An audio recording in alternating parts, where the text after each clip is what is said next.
Welcome in, everybody, into another live episode of the Undefeated Sports Talk. We are live here in Lincoln, Nebraska. It was a busy weekend. It was. Yes, it was. Yes, it was. Here with me, I got Jarvis Redwine and Mario Clark. How y'all doing? How are you guys doing? Oh, I'm great. How you doing, man? Monday night party. Monday night party. I hear it. As you know, we have been gone on vacation. Me and Mario, previous episodes you guys have seen, Leon Hurst. We were in Austin, Texas. Amazing. It's one of the greatest places I've ever been. I'd love to live there, but, I'm here in Lincoln. Yeah. But that game, Oklahoma State, they pulled it off. What a game. They pulled it off.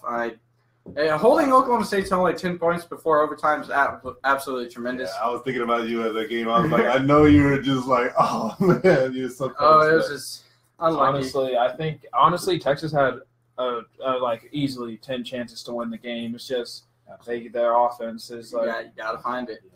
Especially against Oklahoma State. Soon, your defense gotta give.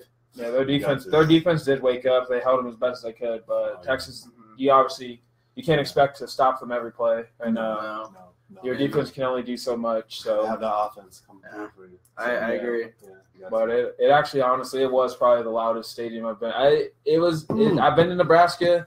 That game, it might have been that game, but that game was pretty loud. It was very loud. It got loud in the fourth quarter. Oh, it got loud. It was pretty loud in there. It was hot too, of course. It was hot. You said it was hot in Texas? It was hot and loud. It was hot and loud. Yeah. All right. Well, besides that, today we got so much to cover. We missed last week's to talk about, so we're kind of just going to brush that off. But we have plenty to cover from this last weekend. We have NFL Week 8 and College Football Week 9 reactions. That was a tremendous weekend of college football. Multiple upsets to talk about. Yes. And we're also going to give you people our predictions for next weekend's games, NFL Week 9, College Football Week 10.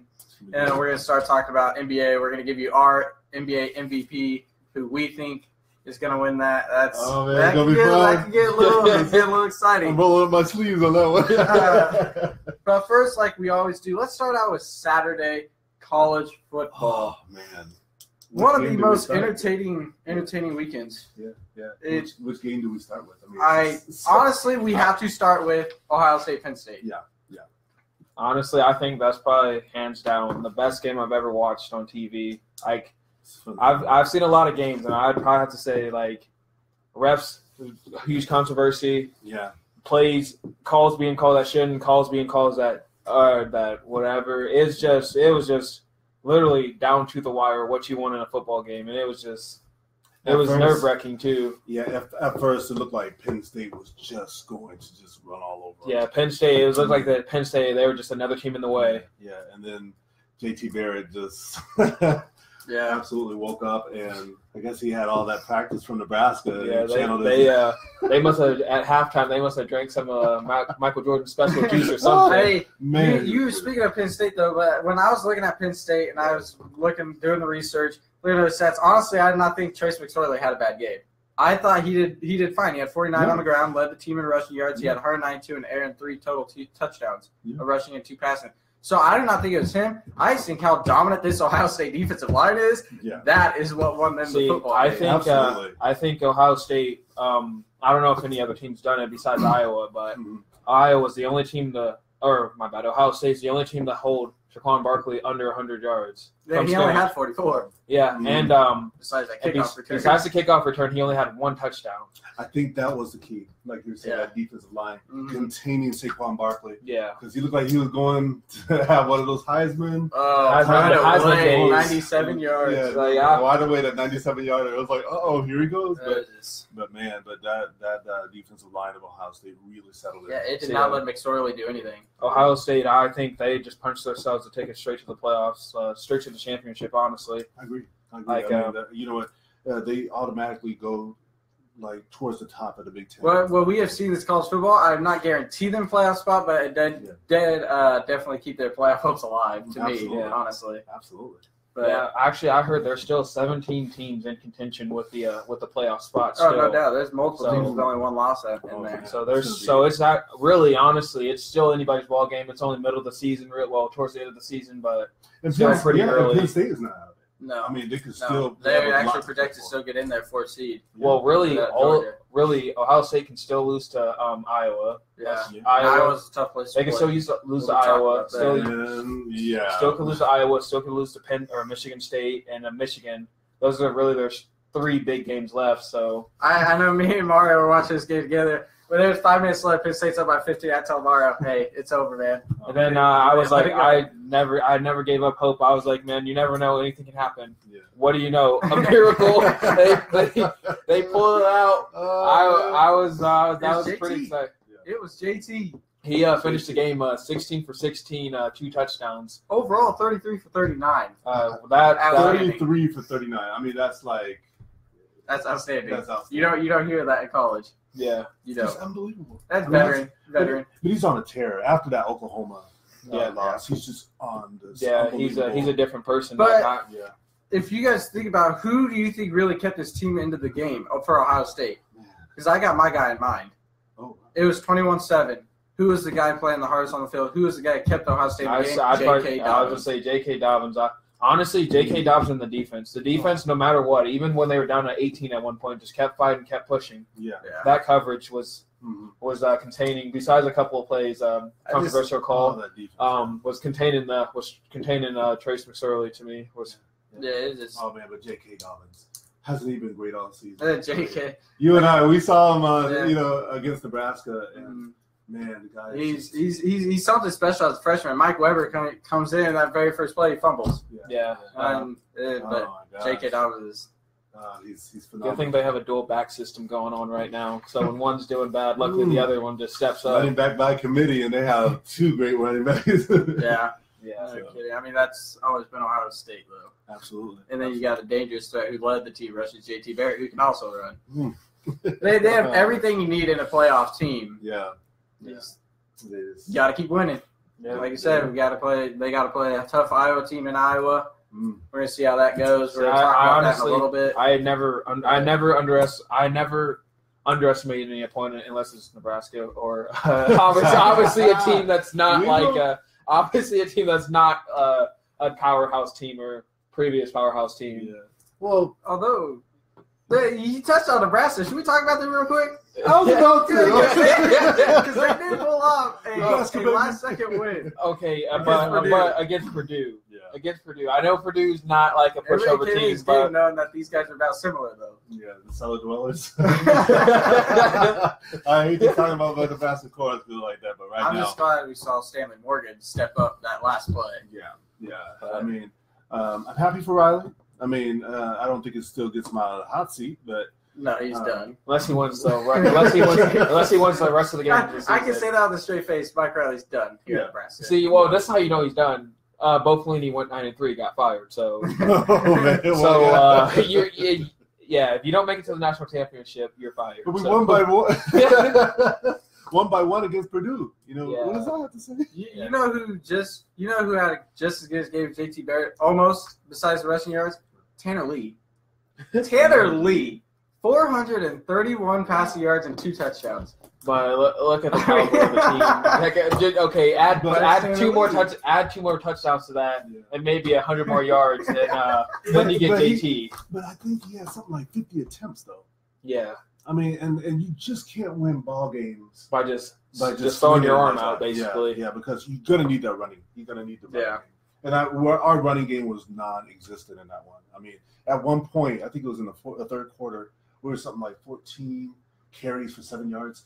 Not going to get it done. Oh, our running game was decimate there. Trey Bryan has season-ending knee surgery, so that's just too bad for them. And then Zigbo, he just needs to find his place. Yeah. Ozigbo is just a north-south runner. I mean, you're not going to see him go on the edge or anything like that. We don't have any speed on the edge. I thought Wilbon was going to be that guy.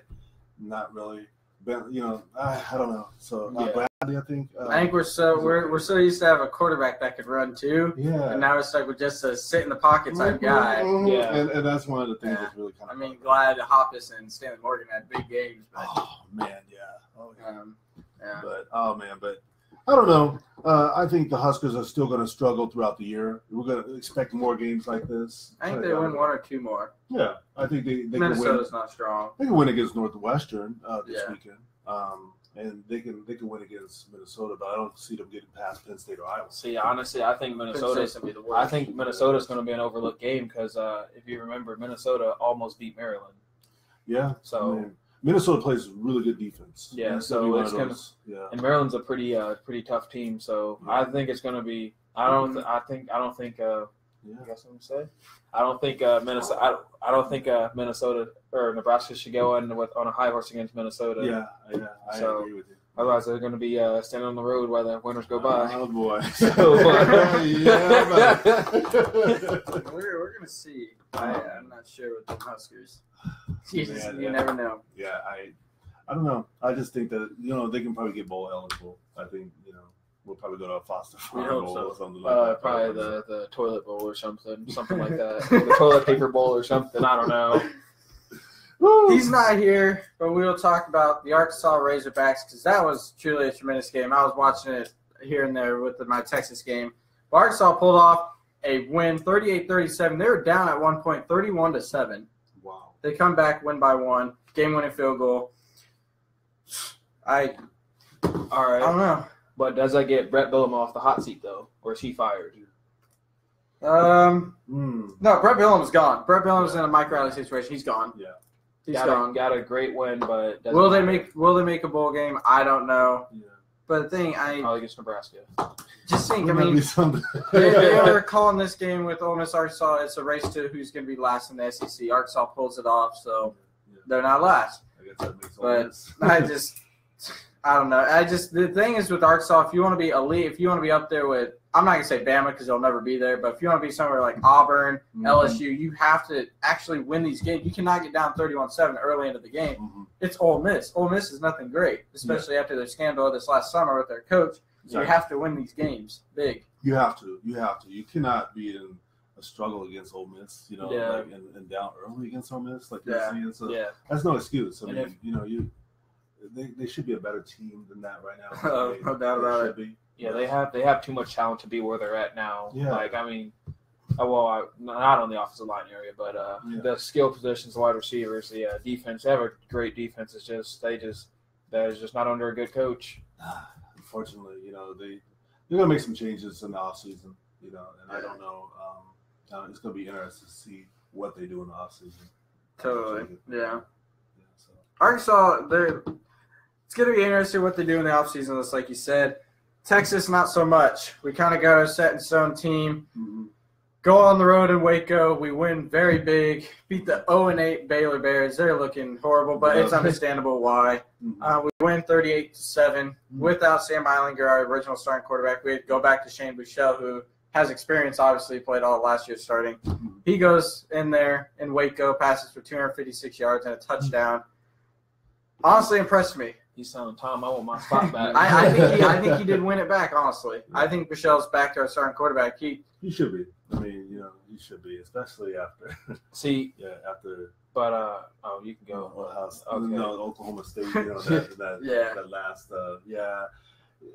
it's Michelle should be. See, I understand where Sam Ehlinger's coming from on that last throw. He thought Gerard Hurd was going to continue on the play, but he gave up. So once the ball is already in motion, you just better hope for the best. But also, he's a rookie, so we got to give him that. But I think Tom Herman's motto, though, if your quarterback's injured, you can't get your spot taken over because that's not fair. You got a position battle for it. So I feel like that helped out Buechele a lot, but I think Ehlinger's still going to probably keep it for another week or two. Honestly, what I think would be the best option for Texas is switch them back and forth. Let Buechele play. You want to run a quarterback, let Sam Eilinger play because he's obviously the better runner, but Buechele's the better thrower to me. So I agree with you. It's just his decision. I agree with you. That method worked with Ohio State when they won the championship. Cardell, JT. But a lot of people, say if you have two quarterbacks, you have no quarterbacks. So I mean, but that didn't apply to Ohio State. I feel like it's different, so people don't think it'll work. Exactly. But really, if you think about it, that's smart, unless you're Notre Dame or Florida or something. But it's smart because then the defense can't adjust to that quarterback. Yeah. So it's always something fresh, really. So I feel like if the quarterbacks are clicking. Yeah, it's kind of like Illinois. They're running like 2 quarterbacks, but it's not going so well. No. You gotta have the talent on the team, you know. I agree. For that to pull it off. But I think Texas can do it. Yeah, it's new. I mean, we were without our starting running back, and Chris Bourne hasn't been playing much. Carter impressed me, 70 rushing yards and a touchdown. But who's really impressed me is, going to win Defensive Player of the Year, Deshaun Elliott. Another pick 6. Leads the nation in interceptions with 6. Yes. What more do you want out of a college football safety? What more? You don't. I saw that. You want them? I was online this tonight, and I saw Deshaun Elliott leading the league in interceptions. I'm like, he's crazy. He is impressive. His hands are amazing for a safety. Yeah, he's gonna be a pretty high draft pick. I think he's probably gonna go. I would hope so. I mean, for Texas, not counting John Gardner, I'd probably say 2nd round, about middle of the draft though. But still pretty high though. Absolutely, still pretty good for a defensive player from Texas. Yeah, I mean that's wow. Now, if we touch on the rest of college football, I don't know if there's really much to talk about here, but USF suffered their first loss at home. Charlie Strong. Yeah. They struggled to get the ball in the end zone. They lost to Houston by 4. Mm-hmm. I mean, it's not a bad loss to Houston because Houston is Houston. They have arguably a defensive player of the year on their team. Yeah. But USF you're at home. You have a Quentin Flowers. You got that offense. You got to win. You got to win. I mean, that's just no excuse for that. I mean, you got to win those games. Yeah.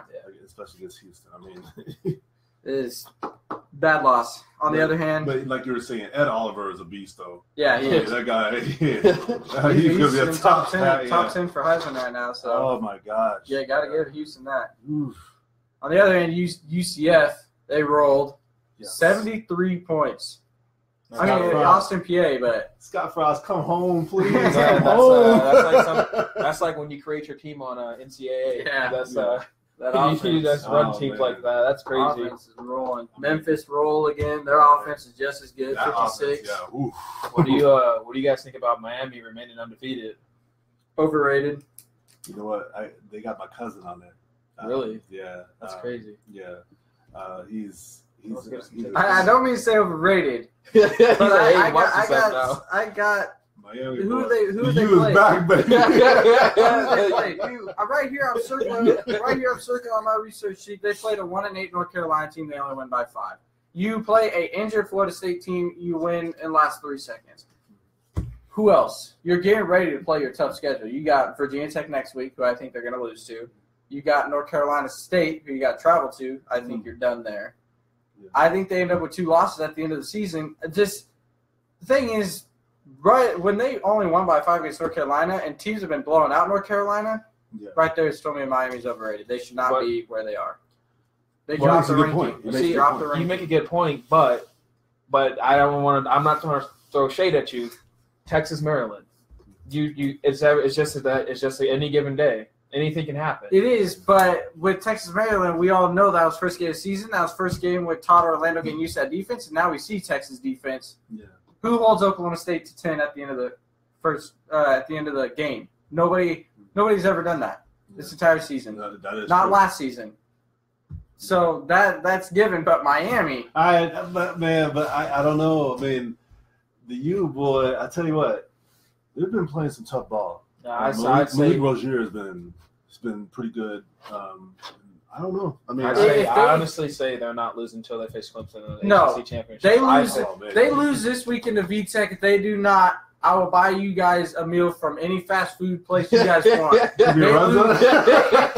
be a Runza. We're right here in Lincoln, Nebraska. Because I tell you what, they're losing to VTech this week. VTech is, to me, the second best team in the ACC. See, I honestly don't see it. I really think Miami's back. I think they're. I mean, even though the teams they face are really big-time teams. See how they do? See how they put the horns down? Guess what? The U's going down. I think they're good. I think they're overrated, but that scares people because they're doing so good. I think that scares people. That's why they overrate them. We're gonna see. I think they've earned their spot. One team that's not overrated right now is Notre Dame.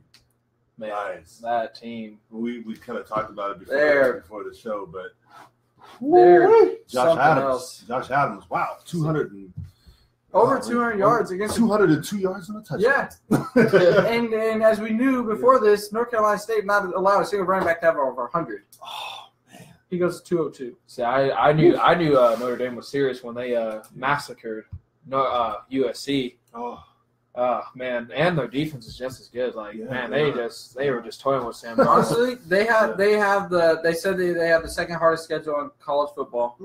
I don't see them losing the rest of the season. Notre Dame is in the playoffs. You think they're in the playoffs? Wow. Fumble 6. So is Notre Dame back? Hey, where's Rudy at when you need him? Yeah, where's Lou Holtz? They could be. Oh my See, God. I don't know like about that. See, like I understand Notre Dame's a good team, but where are they at the Big East? Who's in the Big East? Like honestly, who's in the Big East? Louisville, I think. I'm not for sure, but I like teams like that. They're good, but that's a new. They should be in the Rose Bowl, not the playoffs. Like, if they could be if they like how they're running teams right now, they could beat like Georgia, Alabama, even Auburn or Penn State or Ohio State or even Oklahoma State. Teams like that, they could beat them like that. Then they could. Although they played Georgia at home and they only lost by 1, so you know they can contend. With them. Yeah. So they can play with the big boys. I mean, But that was early in the season though. So. But I think they're even better now. That means they get better. I think they're even better now, man. All right. Man, I'm not knocking them, but I don't think playoffs. I think they should go to the New Year's Six Bowl, probably like the Rose Bowl, the next best thing. Absolutely, because they're. But I don't know. Notre Dame is looking really good right now. Other games we kind of saw, Wisconsin, they kept winning. That figures. If you ask me, Wisconsin's overrated. That's an overrated team to me. Like, I'm sorry. You started a conversation. I'm sorry. I'm sorry. Yeah, I am. Wisconsin's overrated. The Big Ten. Okay. The Big Ten in their division. There's no one, honestly. There is no one in their division. Wisconsin wins. It's overrated. They win. They win ugly. Sometimes they do. I mean, they don't have that typical quarterback you want. That's why. Yeah. They have like a game manager, Alex Hornibrook is just a game manager. Yeah. But they have a great offensive line. Their defensive line and their defense in general is probably the top 5 in the country. Yeah. And I'm going to just tell you this: that running back, Jonathan Taylor or something. Yeah. He is just. He is. He's big. He's big time. So I mean, when you have those elements in place, you're going to be always in ball games. And, all right. And I don't know, man. All right. So if he was in the Big Ten East, how would he? Or my bad. If Wisconsin was in the Big Ten East, would they be undefeated? Or would they be? How many losses would they have? Oh man, that's a good question. I mean, because you got to think the teams that are in the Big Ten East: Michigan, Ohio State, Michigan State, Penn State. Right there, that's 4 losses to me. Honestly, that's 4 losses right there to me. Honestly, I think they win 2 out of that. 2 out of 4. Michigan and Penn State. Michigan and Michigan State. Yeah. Probably. I see it. Yeah, I mean, but yeah, they're playing tough. They're playing tough football, and they're going to be in every game. I would not ever count out. I'm not going to count them out. I'm not going to count them out. I just don't think they should be ranked as high as they are. Yeah, they're winning, but that's like what Tyler feels about Miami. I feel that way about Wisconsin. Yeah, you just have to keep winning your ball games, and at the end of the year, it's kind of like Penn State. We found out that everybody can lose. Yeah. So, next team, Oklahoma State.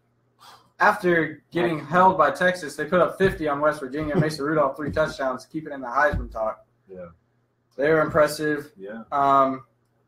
Other teams that kind of rolled we're not really going to talk about. Georgia, USC, Virginia Tech, Clemson, Oklahoma, they all rolled. Actually, did you hear they asked I can't think of his name right now, but Florida's head coach to step down after that Georgia game. Yeah, Jim McElwain's gone out, and Florida State's. Yeah, they asked him Florida's they asked him to step down. Oh, I didn't hear about that. I guess if you get blown out that, you get. But that was crazy. Ooh. Yeah, he's now out of there. Stanford, you survived late. I mean, you're without Bryce Love, so it makes sense. Yeah, he's everything to that team. Yes. The other game I really wanted to touch on, I mean, we got Northwestern. We'll talk about that. But Iowa State pulls off the upset names Iowa against TCU. I guessed it. I saw it coming. Wow. I saw Iowa State beat Oklahoma and Norman. That's impressive. Yeah. This freshman quarterback is now at games where he's been able to play. And now Iowa State's looking like the best team in the Big 12. I still think Oklahoma State, but Iowa State, they're impressive. How did that happen? Defense. We just fell asleep and Iowa. We're talking about Iowa State. Yeah, Iowa State. They haven't been in the top 20. Cellar dwellers. They haven't been in the top 25 since 2005. So probably when Seneca Wallace was there. Yeah. They're gonna have to pay this head coach big time. Oh my! You're gonna have to pay him big time. They got to. It's impressive. I mean, yeah, he should be the coach of the year. You almost never see that, like a program take a complete 180. Yeah, because it's funny. I mean, we were all us and other people and analysts out there are all thinking TCU, they're a playoff team possibly. Nope, not anymore. You lose to Iowa State. But that defense, like you were saying, that Iowa State. They didn't allow a touchdown for Kenny Hill. See, Iowa State, well, this word rarely gets thrown out. Iowa State's an underrated team over here. Like, they're underrated, honestly, to me. Ever since they lost to Texas, they have not lost. Just think, when they beat Oklahoma, I think Oklahoma was ranked 3rd or 4th when they beat or 3rd. Yeah. They beat two top 5 teams, and they're only ranked when they beat TCU, they were ranked 25th, right? Yeah. 25th. That is underrated. You beat top 25 teams. I believe they're around 17 now, so. And you only get that, and you're not even in contention for the playoff spots. Honestly, you have 2 losses. That's what's up. Which is unfair, honestly. To Iowa. Yeah. Okay. So. Well, against a Big Ten school. I mean, Big Ten, Iowa's tough. But like, I mean, I feel like that's under, like, if you ask me if I was ahead of them, I would honestly put Iowa State at 12. I'd put Iowa State at 12. Not in the top 10 because that's pushing it, but they'd be 2 top 5 teams. I think good top 5 teams. Where they're at right now. 17? Yeah. 17. I think it's respectable. I like that. I like where they're at right now until we see. If they beat Oklahoma State, okay. Yeah. Then you beat all the 3 powerhouses in the Big 12. Yeah. And don't go to the championship. Well, you lost to Texas, who's now 4-4. Yeah, if they beat Oklahoma State, I'll be like, whoa. If they beat Oklahoma State, you're like the committee's going to have to be. Where's he? Like you said, Iowa State's defense is for real. So you have a chance to beat an Oklahoma State if your defense steps up. Yeah. Other hand, are we done with Washington State? Yeah. Or do we count them out after they just got blown out by Arizona? I think so. Here, I'm just going to check them off. But whoa. Not so fast, my friend. The check's already there. Yeah, you think Arizona. Let me tell you something. They're 6-2, but what? Tell me. Ooh, that Khalil Tate. You haven't been paying attention. I have. I watched his highlights of this last game. Khalil Tate. He's like a running back playing quarterback right now. He's getting hurt. He's like the second coming of Tommy Brady. Oh wow, man, that's the thing. A heavy comparison, man. But he is really, really a good quarterback. I mean, a lot of people are just sleeping on this guy, but they should pay attention. See, I feel like a lot of teams get slept on because of the school they go to, and that's how people get beat. Honestly, yeah. Oh yeah. Yeah, that 314 rushing yard game. Jeez. I remember that. Yeah. Jeez. So, and he still did it today. I think. On what is it, Saturday? Yeah. He still did the same. I mean, he didn't do that.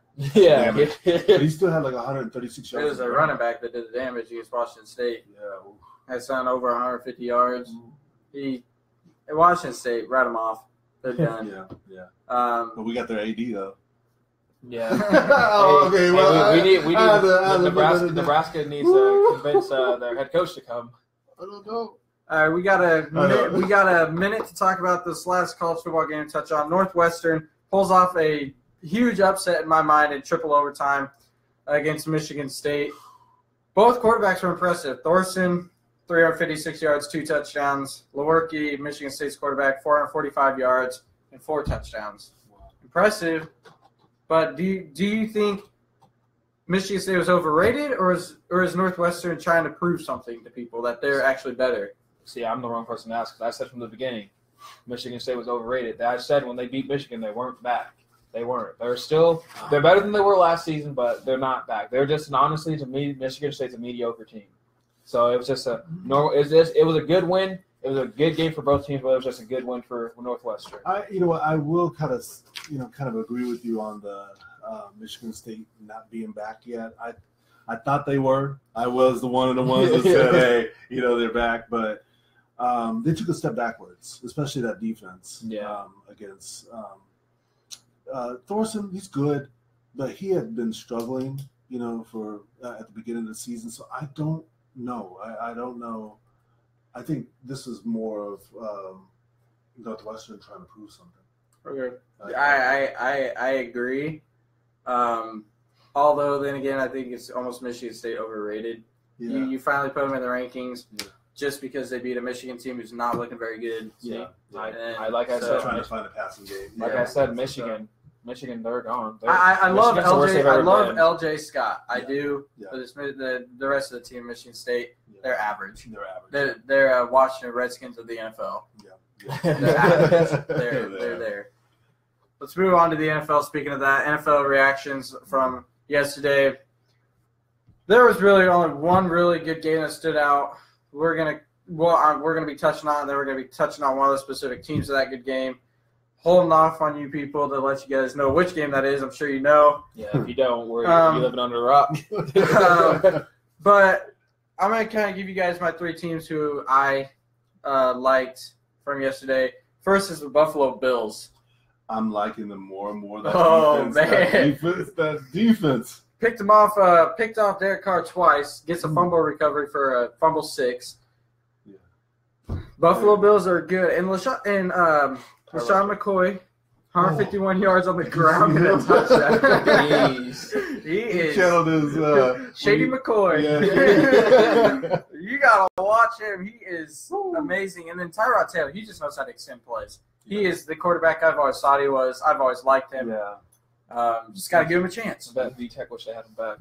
Oh, man, if you're the Patriots, to me, now is the time you got to start watching out for the Buffalo Bills. They have same record. Their defense is looking one of the best in the NFL. Yeah.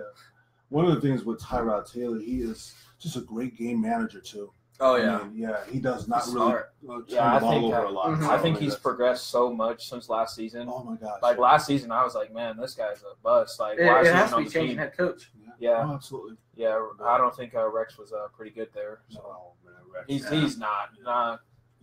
One good season with the Jets. So. Yeah, he's kind of. I like Rex as a guy, though. Yeah, you guys know that. Yeah. Any particular team stand out? Oh, man.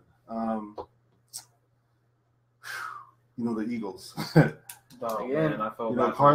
Carson Wentz. This guy is. We're going to be touching on him. Oh, man, he is phenomenal. 19 touchdowns on the year. He's in the NFL. The NFL with touchdowns. I wanted to say the Eagles, but they played the 49ers. They did, but they've been looking impressive all year, though. Yeah, they have. I mean, that offense has just been outstanding. I like them a lot. They stood out. I mean, of course, because they just keep winning. I'm like, when is these guys? I'm looking for the. See, I'm looking for that Eagle. Yeah, I'm looking for that Eagle drop off.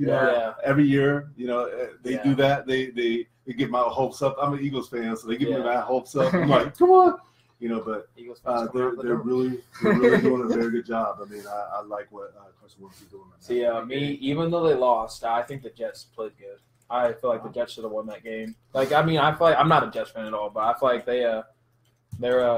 they're saying they're a team to watch out for. They can make plays. Obviously, their defense is rebuilding. I feel like, but it's rebuilding in a good way. It's like it's doing good right now. So I feel like the Bills, or my bad, I feel like the Jets are a team to look out for. You just have to give the Jets props though. They're at least challenging teams. Yeah, like the Jets last season, Jets get blown out by anybody. Yeah. So it wasn't even a game. So I feel like from last season, they're doing a tremendous job. So that's why I feel like even though they lost, they played a good game against the Falcons. Yeah, Another team. I was watching Sunday Night Football, trying to keep up with baseball too. Steelers. To me, they're the best team in the AFC. With all this controversy in the Steel City right now with Martavis Bryant, hey, I want out of here. Get me traded. And now he is on the trade market. People are trying to look for him, and people are trying to trade for him, and now he's on the scout team. He did not play yesterday in Detroit. Steelers go to Detroit. Typically before a bye week, they lose. Not yesterday. Go in Detroit. Juju Smith-Schuster, now the number 2 wide receiver, 193 yards, a 97-yard touchdown at one point. Then you have Le'Veon Bell, who's the best running back in the NFL in my eyes. Yes. this offense as good as you get in the NFL. Yeah.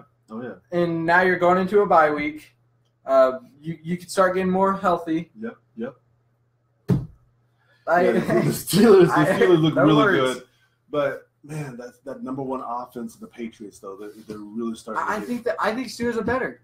I agree. Their defense. I agree. But man, Tom Brady's playing. He is. That 40-year-old knows what he's doing, man. He does, and it's just like every time he's back there, whoo! You just gotta. He's scary. He's just frightening. I mean, I think Steelers win that game as long as they stay out of Foxborough. Because we look at last night's Lions. Yeah. How many times did they have the ball on the goal line? 3 times. Yeah. How many points did they get? 0. Steelers defense is just as good as you are. They're number 1 against the pass. Yep. So that is where I take. I mean, Patriots. I give it to you for being impressive. But I'm going to speak on the Chargers in just a minute. Okay. Here in a little bit when I get to my more disappointing teams. There's a reason. Okay. You know why. But right. I can respect the Patriots. Yeah, they're always going to be good as long as Bill Belichick's there. See me. They have.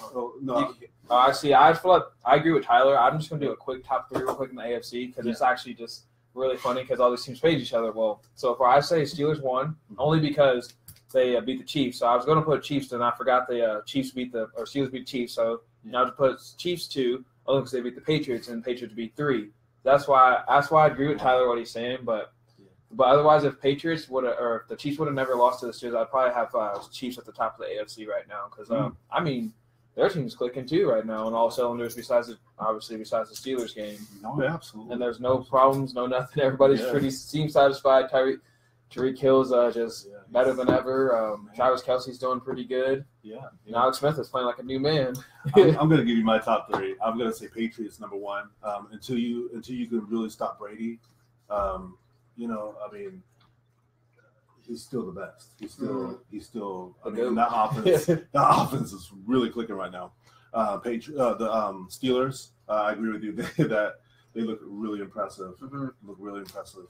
And the Bills. I actually say the Buffalo Bills look that defense is what 3rd in the league right now. Yeah, I believe so. And so it's really and Tyrod Taylor's playing amazing, and Shady McCoy is back. So that's what I'm saying.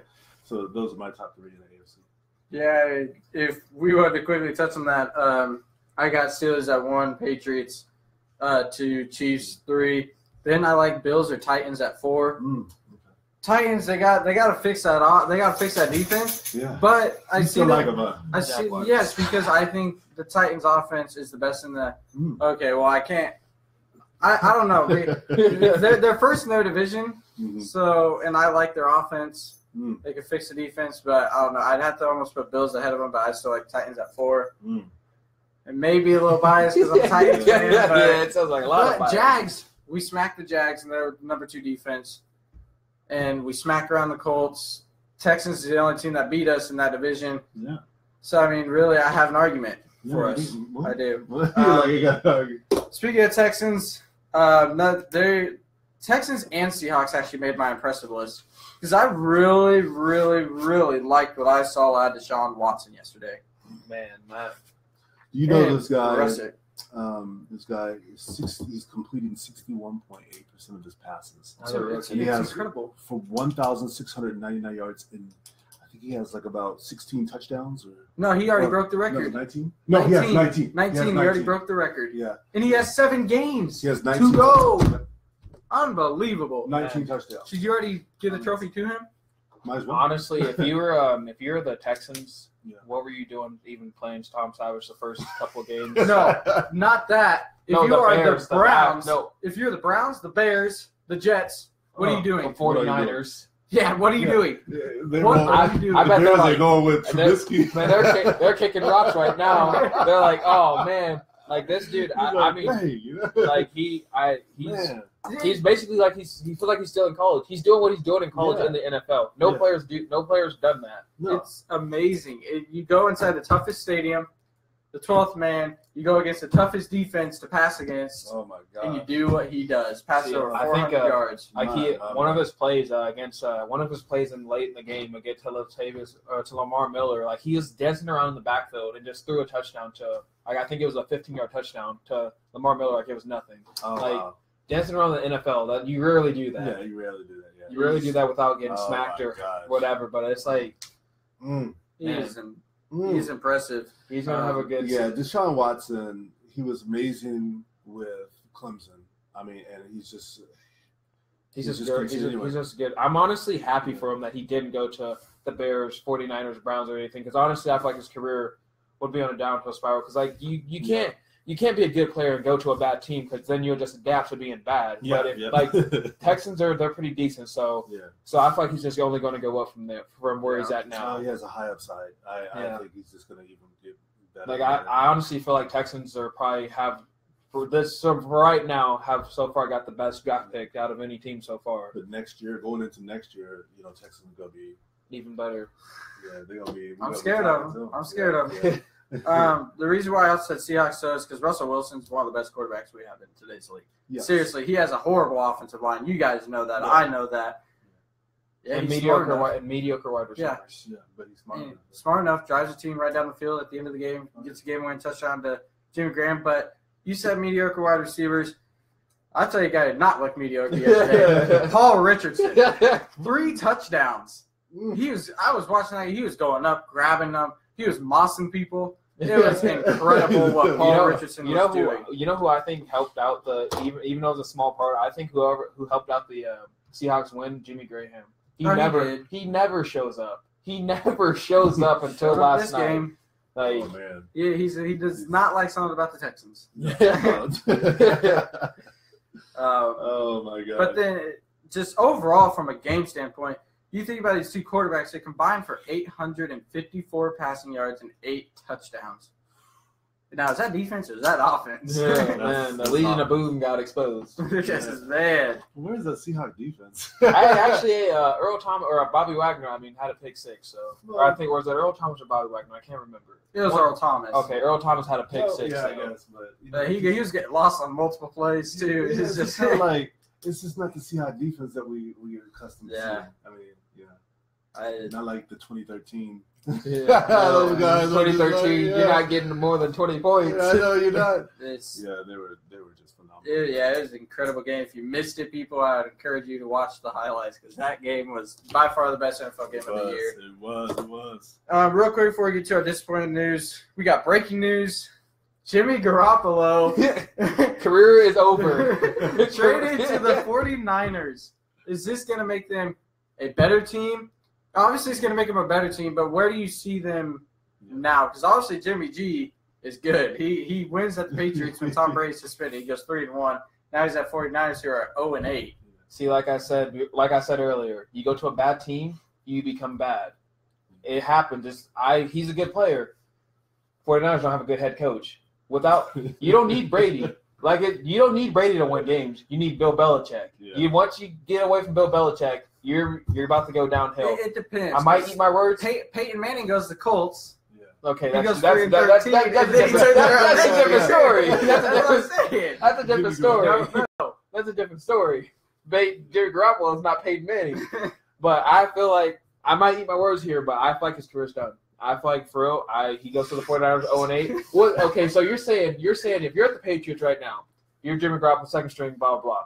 You go to the 0-8 49ers. Your morale's about to be super high. You're about to be happy. Morale's not high, but I think he's going to go with low morale, not play to his full potential. So this season, his career's done. Can he go 8? If he does that, all right, this quarterback's nicest quarterback, makes wild card, everything. Jimmy Garoppolo gets them 3 wins. The 49ers get 3 wins on season. Oh, man. Jimmy Garoppolo, 1 win against the Chargers. I actually think 49ers win this week.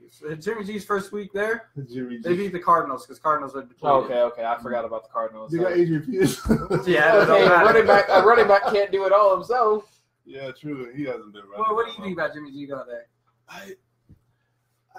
You know what? Right now, the 49ers are so bad. Oh, I know it. I don't even know if Steve Young can know. Or Joe Montana. I kind of feel the same way as Mario. I mean, like, it's a system, you know, and when you go into a bad system, you become. So is it more Kyle Shanahan or the president and owner?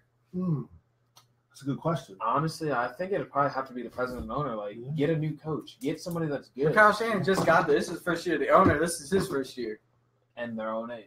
It's not a good combination. You need a veteran. To me, it's on their owner of who you drafted. Exactly. You need a veteran coach. What the? So I mean, you need a veteran coach. Yeah, you need a veteran coach to come in.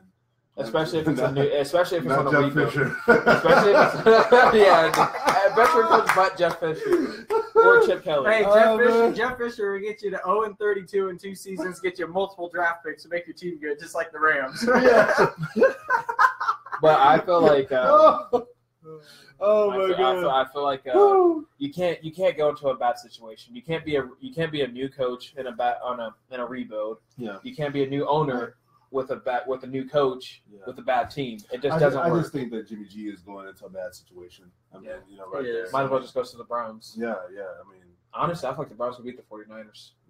That's how bad the 49ers are. I see Browns going 0-16. Same with Jackson has to be gone. I don't think the 49ers are going to get a win either. The 49ers will. Yeah, this week with Cardinals. Okay. Right. We're going to give our predictions later, but I got it. Okay. You go pick Back to disappointing teams this last weekend. Chargers. Y'all ready for me to go off real quick? Because this is awful. You can have the floor. You can have the floor. Let me look at the big picture of this. The Chargers had multiple chances to win this game, to beat the Patriots in Foxborough once again. Oh, this brings me back to the point I've always said to you guys. Chargers do not know how to win close games. Seriously. Phillip Rivers ends off the game, a horrible pass, throws a pick. But this is what I want to go off. The most important part of this game. Yeah. What changed the momentum of this game? It was second quarter. New England's punter puts the ball down there. Ball bounces. Travis Benjamin decides to pick it up at the 11-yard line. At the 11. What does he do? He runs backwards, goes into the end zone, gets a safety. Are you serious? Are you serious? If you are Travis Benjamin, what are you thinking? You are an NFL wide receiver, and you do that? You do that. He's thinking he wants to go to free agency right away. Yeah. That changed the entire momentum. That gave New England a 9-7 lead. Gives them a 2-point lead. That gives them momentum. Your team's down now. Yeah. Boom, it was over from there. As soon as I saw that, Chargers lost. Yeah, what frustrates me about the Chargers, they're always in ball games. I mean, when you have a quarterback like Phillip Rivers, you're going to be in ball games. But it's almost like Phillip always loses focus towards the end. I don't know what it is with these Chargers. Melvin Gordon shows up. Yeah, he did. Melvin had over 100 yards. Yeah, he had an 87-yard rush at one point for a touchdown. Yeah. Stephen Gostkowski, Patriots kicked 2 field goals. All you would need to do is score a touchdown. You win the game. I don't know. Like you said, they can't win close games. I feel like Chargers are a team that wants to be good. Yeah. But that's it. They want to be good, but they can't be. They just irritated me yesterday. Yeah. They're a team that shoots themselves in the foot. I just can't watch them. I like the Chargers, but it's just like I just know that they're gonna lose. I mean, it's just like it's sad. And when they win, it's kind of like, oh wow, it's kind of like kind of like the Nebraska syndrome. It's like, oh, they won a game. You won. Yeah. No, but I love Anthony Lynn as a head coach, but man, something got to change in these close games. You gotta win. Honestly, if I'm anybody good on the Chargers, I'm hey, can I get out of here too? Yeah, if I'm Melvin Gordon, because he's not gonna be benched. That's bench your best player. My Melvin Gordon. Hey, can I get out of here too? Just put me on the scout team. I'll still get made millions and while I get traded to a good team. They gotta find a way to win those close ones. They got to. This is just ridiculous. Especially when Patriots give you this much of a chance to win. They gave him the game. They gave him the game. It is. I don't know. It's just awful. Any disappointing teams? I got 2 more. Oh man, I got 2 more. I will touch on the Buccaneers. Disappoint. 3 points against the Panthers. 3. Oh man, I tell you what. As far as I know, for the Buccaneers season's over. Yeah. I will admit, at the beginning of this season, I said, "Hey, guys, Buccaneers win this division. NFC South Buccaneers take it." Yeah. I take that totally back. They look horrible. Jameis Winston, I get he has a shoulder problem. But dang, you can't even get the ball in the end zone against the Panthers, who got demolished by the Bears defense. Yeah, I did. One more. I wanted to touch on this guys. The Raiders. 3-5. They're just terrible. I don't know what's going on. Derek Carr. Super Bowl favorites. Yeah. 3-5. I felt bad for everybody that lost their money. Yeah. Derek Carr is playing. He's average. Like garbage right now. Yeah. I mean, it's just ridiculous. He played like Tom Brady against the Chiefs, and then once again he returned to the Joe Flacco of the Raiders. Oh man, Joe Flacco. Speaking of Joe Flacco. He got. We're gonna be talking about that next because my next disappointing team was the Dolphins. Because I was gonna say that. Because the Ravens. You got shut out 40-0 against the Ravens. Oh man. Hey, they were just getting revenge on last time. For last time they were in London, they got exposed. They got blown out too. And Baltimore didn't have Joe Flacco halfway through the game because, like you want to talk about, Joe Flacco gets rocked. He did. Against Kiko Alonso. Was that dirty? Honestly, no, I don't think so. I don't think so. I've played football before. Dude, I played football before. Yeah. He knew where the line was at, like Tyler said before. He knew where the line was at. He slid late. Defense, if you really think about it, Mario, man, Look.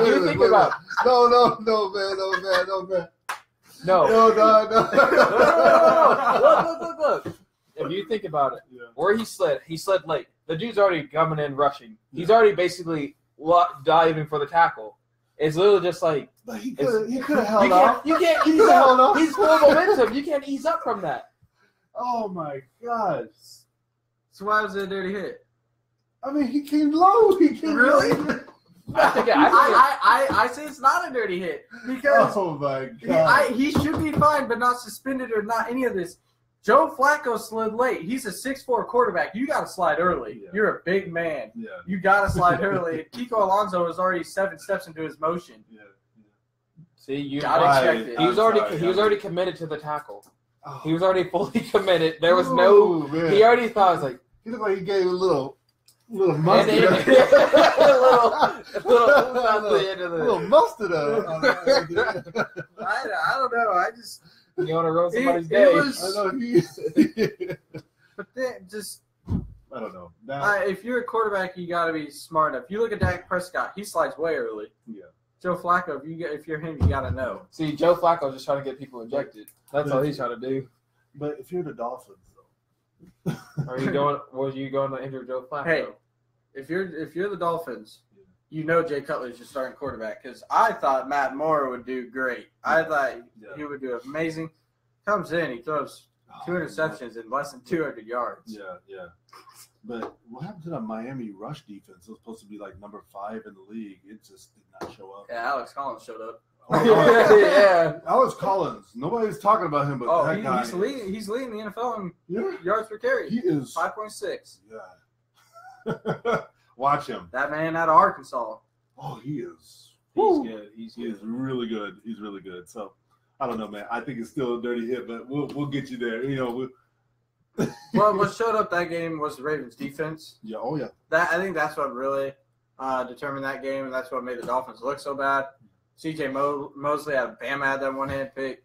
Jimmy Smith had a pick 6 to make it 40-0. But when you have like Terrell Suggs and those guys, you get that rush going. That pass run into my high-powered Titans. I'll be there watching it live. Ooh. Oh yeah, you're gonna. Oh my goodness. It's gonna be fun. Well, we're gonna touch on that very last right before we head out of here. But yeah, if you're the Dolphins, my lord, what do you do? I mean, where do you even start? I don't know. It's your first time getting beat that badly since. They're actually saying that Sue may not be there next year. That's what I was hearing reports. I don't blame them that they might shop him because they need money. They want to clear the cap space. Yeah, and probably try to get some other pieces. I think they need a lot. Especially on the offensive end. They have nothing really. I don't blame them. I think I think that's a good idea. Get rid of him. I not really. So. It doesn't seem like he contributes a lot. Yeah, I mean, he hasn't really been good against the run. I mean, he's been okay. He gets double teamed. Yeah, but he gets double teamed and stuff. So, I don't know. I mean, they should move on. I mean, I like Sue's good. Don't get me wrong. I mean, but you can come to my Titans if you want. Hey, well. Any other teams you guys got in mind? The Saints. No, so you want impressive. Oh, okay. We're going. Oh, okay. We are past impressive, but we can go back to impressive real quick. Yeah, I forgot. Sorry, I forgot to mention the Saints, but I feel like the Saints, not the against the Bears. Bears are all right. They're not a pushover team, but they're all right. Yeah. I think Saints record. Yeah. Saints record from last season. That's what I'm going on. Saints record from last season to right now, 5-2. Who would have thought that? Me.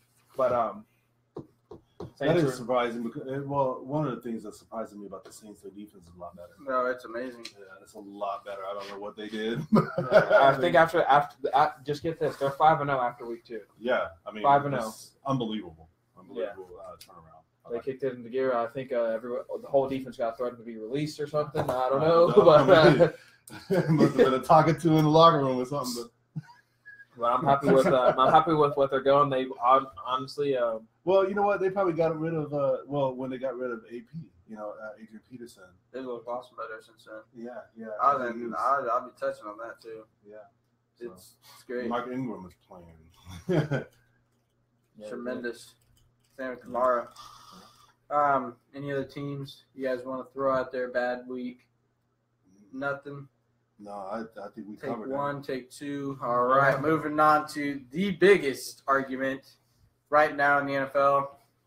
Carson Wentz or Dak Prescott? Who you got? Game, it's playoffs.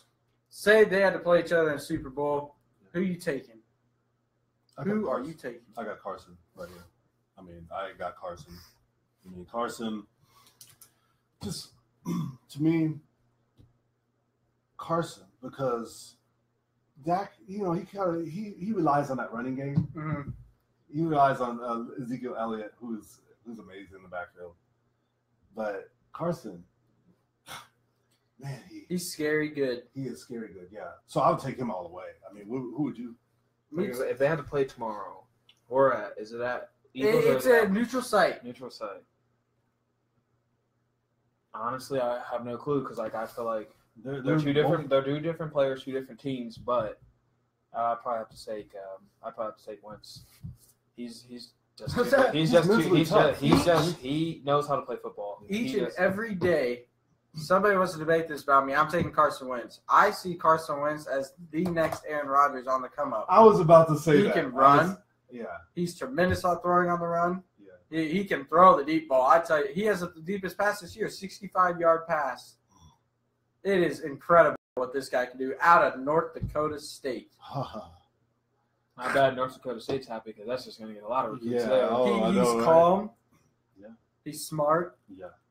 What else do you want? You're the Eagles. You're set up. You're set for. If you're the Browns, you're like, man, I passed on Carson Wentz. I passed on Deshaun Watson. I passed on Dak Prescott. Yeah, what are we doing? He's on a scout team. Yeah. Basically, if you're the Browns, if you're a good quarterback, don't worry, you're not going to the Browns. Yeah. You're not going to any You're not going to any team that needs a quarterback. Yeah. If you're a quarterback, don't worry. If they need you, you're not going. You're going to be second, third string somewhere. I remember Jarvis mentioned earlier too that he already has 19 touchdowns tied with Deshaun Watson. Last year, Carson Wentz only had 16. He only has 5 picks this year. And he has just over 200 rushing yards. So that's just telling you he can do everything. He can do it all. He can do it all. Yes. Not taking anything away from Dak. Dak has 14 touchdowns. Yeah, he's pretty good. Find me a better quarterback leader than him.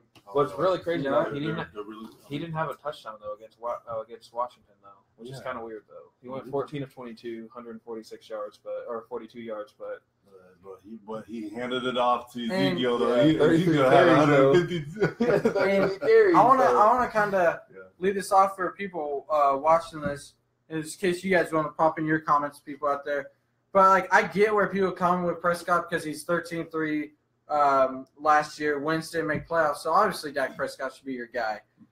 But I could guarantee you if Wentz is behind that offensive line last year, but he has a running back like Ezekiel Elliott instead of LeGarrette Blount. Yeah. He has the talent surrounded with at the Cowboys, like the Dez Bryants, the Jason Wittens, the reliable Jason. Yeah. I guarantee you Carson Wentz can do even more than Dak Prescott has done. I love Dak as a leader. Yeah. He's been the Dallas Cowboys' best player. Yeah. But when it comes down to it, Carson Wentz is the better overall quarterback. Like you said, I think he is the next Aaron Rodgers. Oh, yeah. He's the next Aaron Rodgers. Do you think this is just a random side note, do you think Deshaun Watson can be better than Carson Wentz? He has the ability. Because honestly, if you ask me, they all play almost similar to each other. That's a good question. Like I feel like that'd be a better comparison than their teams are similar because their teams both are top 5 defenses, and you have both teams have one tremendous wide receiver. Yeah. They have decent running backs, not great.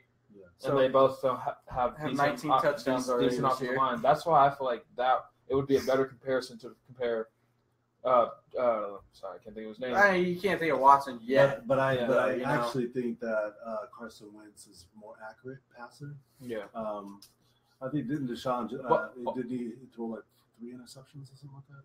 Yes. He had 4 touchdowns, but 3 interceptions. But you got to give him this. You got to think of this. Carson Wentz has 19 touchdowns right now, right? Yeah. He's the starter for the whole season right now, obviously. Yeah. Deshaun Watson 19 touchdowns, and he has 2 less games as starting one less game. Yeah.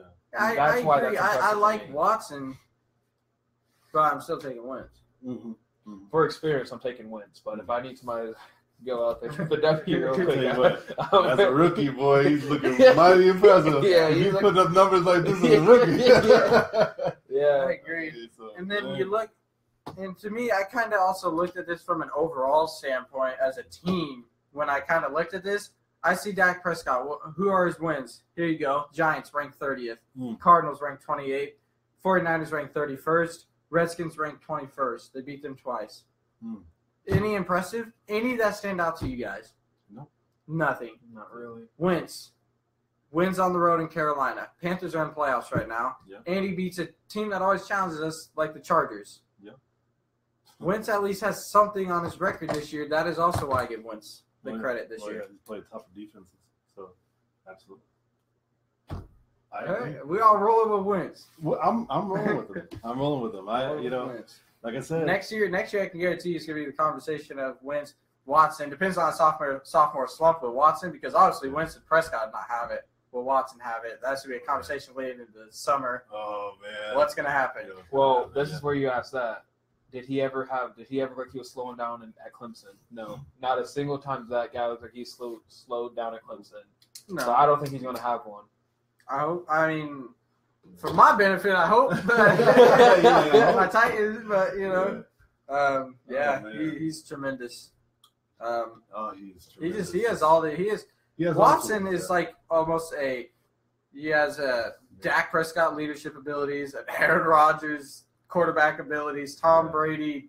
He just combined everybody. He's a special quarterback, and anybody that had beat Alabama last year, you had to be special. So yeah. But I want to ask you, do you guys agree with me? Because I compare him the most to Russell Wilson. Do you guys agree? Oh, absolutely. He's the Russell Wilson. Absolutely. I agree. Yeah. I actually think he has more upside than Russell Wilson. See, that's strong. You know what? Because of his size, I think isn't Russell Wilson a little shorter. Okay. See, I think I was just saying, but you know what? I don't know. Russell Wilson is a great quarterback. Don't get me wrong; he's an amazing quarterback. Russell Wilson ain't got a line either. See, I think he's like a like the shiftiness of Russell Wilson, but I feel like he's the passing of Tom Brady, honestly. I don't see the accuracy like Tom Brady. No, like you know how Tom Brady makes smart decisions, like when he's throwing. Yeah. I feel like that's how he is. Besides when he throws that pick six there on top. Well, that was just good defense. Yeah, if you saw that play, he just completely jumped the route. What about Cordell Stewart? Yeah, that's going way back. That's going way back. I just no, but I hear you guys. But yeah, I like what I see out of Deshaun Watson. He's phenomenal. These young quarterbacks, Carson, Dak and Deshaun. I think we see the next 5 years coming. The NFL honestly, the next Drew Brees, Rodgers, and Brady. Right there, honestly. I'm saying it now. Unless all of them get injured, that would suck, but absolutely. Gotta stay healthy. Stay healthy. Really, we don't want an RG3 situation or something. Oh, man. That's probably the sad. I loved RG3. I love him, man. He was so smooth in Baylor, but what happened? Lack of dedication. Went to the Browns. Went to a bad team. Yeah. If you go, like I said, that's what sucks. If you go to a bad team, you can't go to a bad team. And you can't be a good person and go to a bad team. Your career's done. It's honestly, if you go to those teams, your career's over. That's what it just write your career off. Oh my god. If you like playing for money, then you have no problem. But if you actually want to be something in the NFL, make a mark, you can't go to the Browns. I agree with you. Honestly, it's just the Browns. You can go to the 49ers and be all right. You can still get out of there. Yeah. You go to the Browns, it seems like your career's done. Unless you get traded, then you're probably going to win the Super Bowl. But oh my gosh. I agree. Moving on, we kind of already talked about AFC, excuse me. But we'll kind of touch on them one more time, kind of get some descriptions. But we're going to touch on NFC. Our best teams. I give the top 4 NFC, AFC. So who you guys got right now as the top team in the NFC? Saints. You said Saints? Yes, they've showed the most progress. The 5-1 streak. They've got good wins under their belt to me. Besides the Bears, I'm not going to say the Bears. Who's their wins? Panthers when they were Panthers a playoff team. Bears who beat the Steelers, who are the number 1 to you in the AFC. Bears who beat the Steelers? No, Bears who beat the Steelers. Yeah, they did. Panthers, They beat the Panthers. The Bears had a rookie quarterback, and so that's not impressive. Bears is not impressive. I don't care who you are. Bears is not an impressive win, especially when you're at home. All right, so if you lose to the Vikings. All right, our Vikings is good. And you lose to Patriots, who are also good. 2 good losses. Okay. Who else are your wins? You got Lions. At Lions. Okay, my bad. It was okay. Lions. The Lions, man, they're struggling. Lions. Panthers when Panthers are playoffs. I'll give you that one. And then that's the only one I'm giving you. No. I'm gonna give you. Wow. I got it. Like I said, we're talking about Carson Wentz. 7-1. I feel you, dog. Come on. I feel you. 7-1. Carson Wentz. That defense is top 5. What can you do? I mean, this team right now. They get it done Eagles multiple ways. Lying, baby. They get it done multiple ways with multiple running backs. Yes. It's impressive. Second best team, who would you say? Cowboys? Or second best team following the Eagles. Definitely not them Cowboys. It's not. Second best team, Los Angeles Rams. Why? Whoa, that is why? Yeah. They have the number 1 offense in the NFL. Number 1 offense, and then I love that defensive line. Oh my gosh. With Aaron Donald, I'm not going to say that. I had to choose Rams or Seahawks. I went with Rams because of that offense. Yes, Seahawks won in Los Angeles, but Los Angeles ain't got much of a crowd anyway. I still like the Rams over the Seahawks just because of that offense. I think Jared Goff has really progressed. Todd Gurley's he's shown that he's really Todd Gurley. Yeah. Oh man, I can't argue with that too much. I mean, they beat the Cowboys. Yes, they did. They did.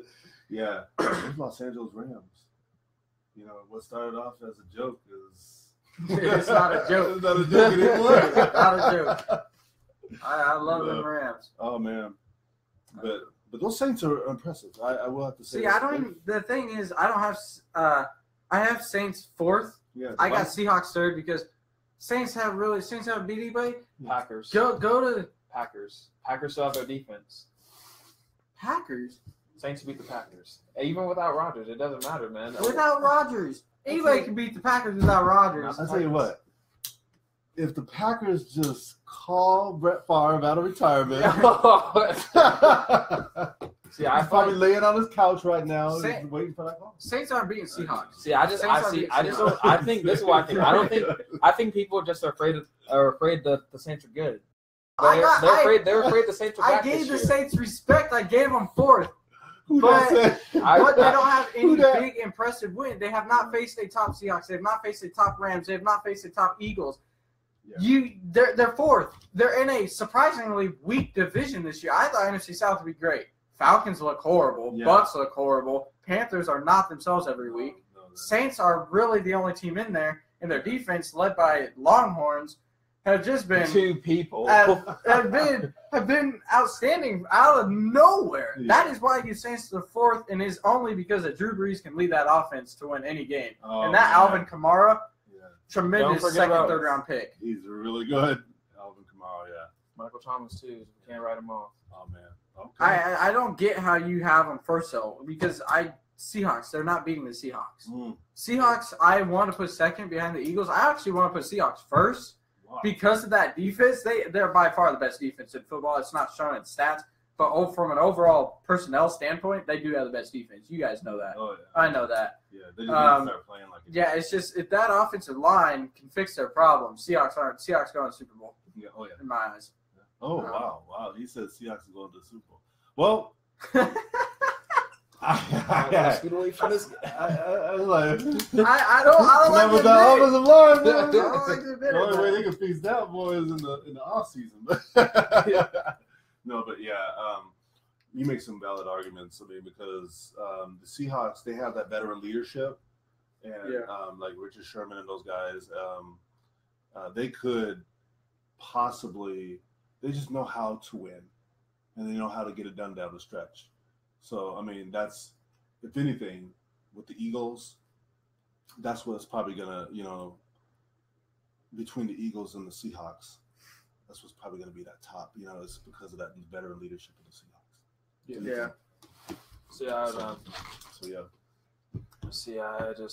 I'm just a guy who is like a diehard of him for his team. I honestly feel like if you really, if Drew Brees is put to the test, he can obviously overcome it, because if you ask me, he's overall quarterbacks ever. He's probably 3rd best in NFL. So yeah. I don't think anybody's doubting Drew Brees' ability. I mean, a guy is just But my thing is with the Saints is you have to have a quality win. You had the Patriots at home. Yeah. Great, that would have been a quality win, but you lose by 16. You get torched 434 passing yards by Tom Brady. Yeah. But that was early in the season, struggling defense. Now that was that second game of the season. Second game of the season, and they're 7 games in now, and they're undefeated. After week 2, they're undefeated. Their defense is completely turned around. Their defense is handling teams. Shut out the Dolphins, which can beat some teams. Yeah. So we're gonna find out just how good the Saints are when they play the Bills in Buffalo. All right, 2 weeks from now. Bucks ain't. Yeah. All right, two weeks from now. 2 weeks from now, we're gonna see the Saints sitting at 8-2 or 7-2. You heard it from this guy. If they're not 7-2, he buys us a meal from any fast food place. McDonald's dollar menu. I'm pretty cheap. I buy one, get one free. 2 for $3 type deal.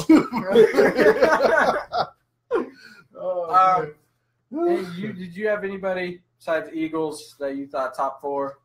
I mean, you said you like the Rams. Yeah, the Rams. All the same teams. Yeah. Pretty much the same teams. Pretty much the same teams. I mean, it's just so obvious. Yeah, right now. NFC is just kind of. It's all about the AFC. Really strong. I had trouble choosing the AFC because the NFC is this kind of some weak teams. Yeah. But anyway, we were speaking about AFC. You said Patriots. Yeah. Why again? Why are the Patriots number 1 to you? Because I really did not get that. Well,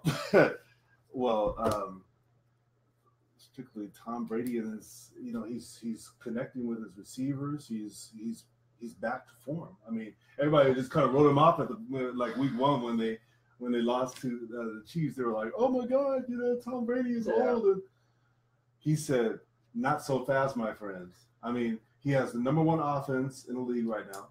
I mean, that defense is last in the league. And they lost Dante Hightower just now too. So. Yeah, but I still, it's Bill Belichick.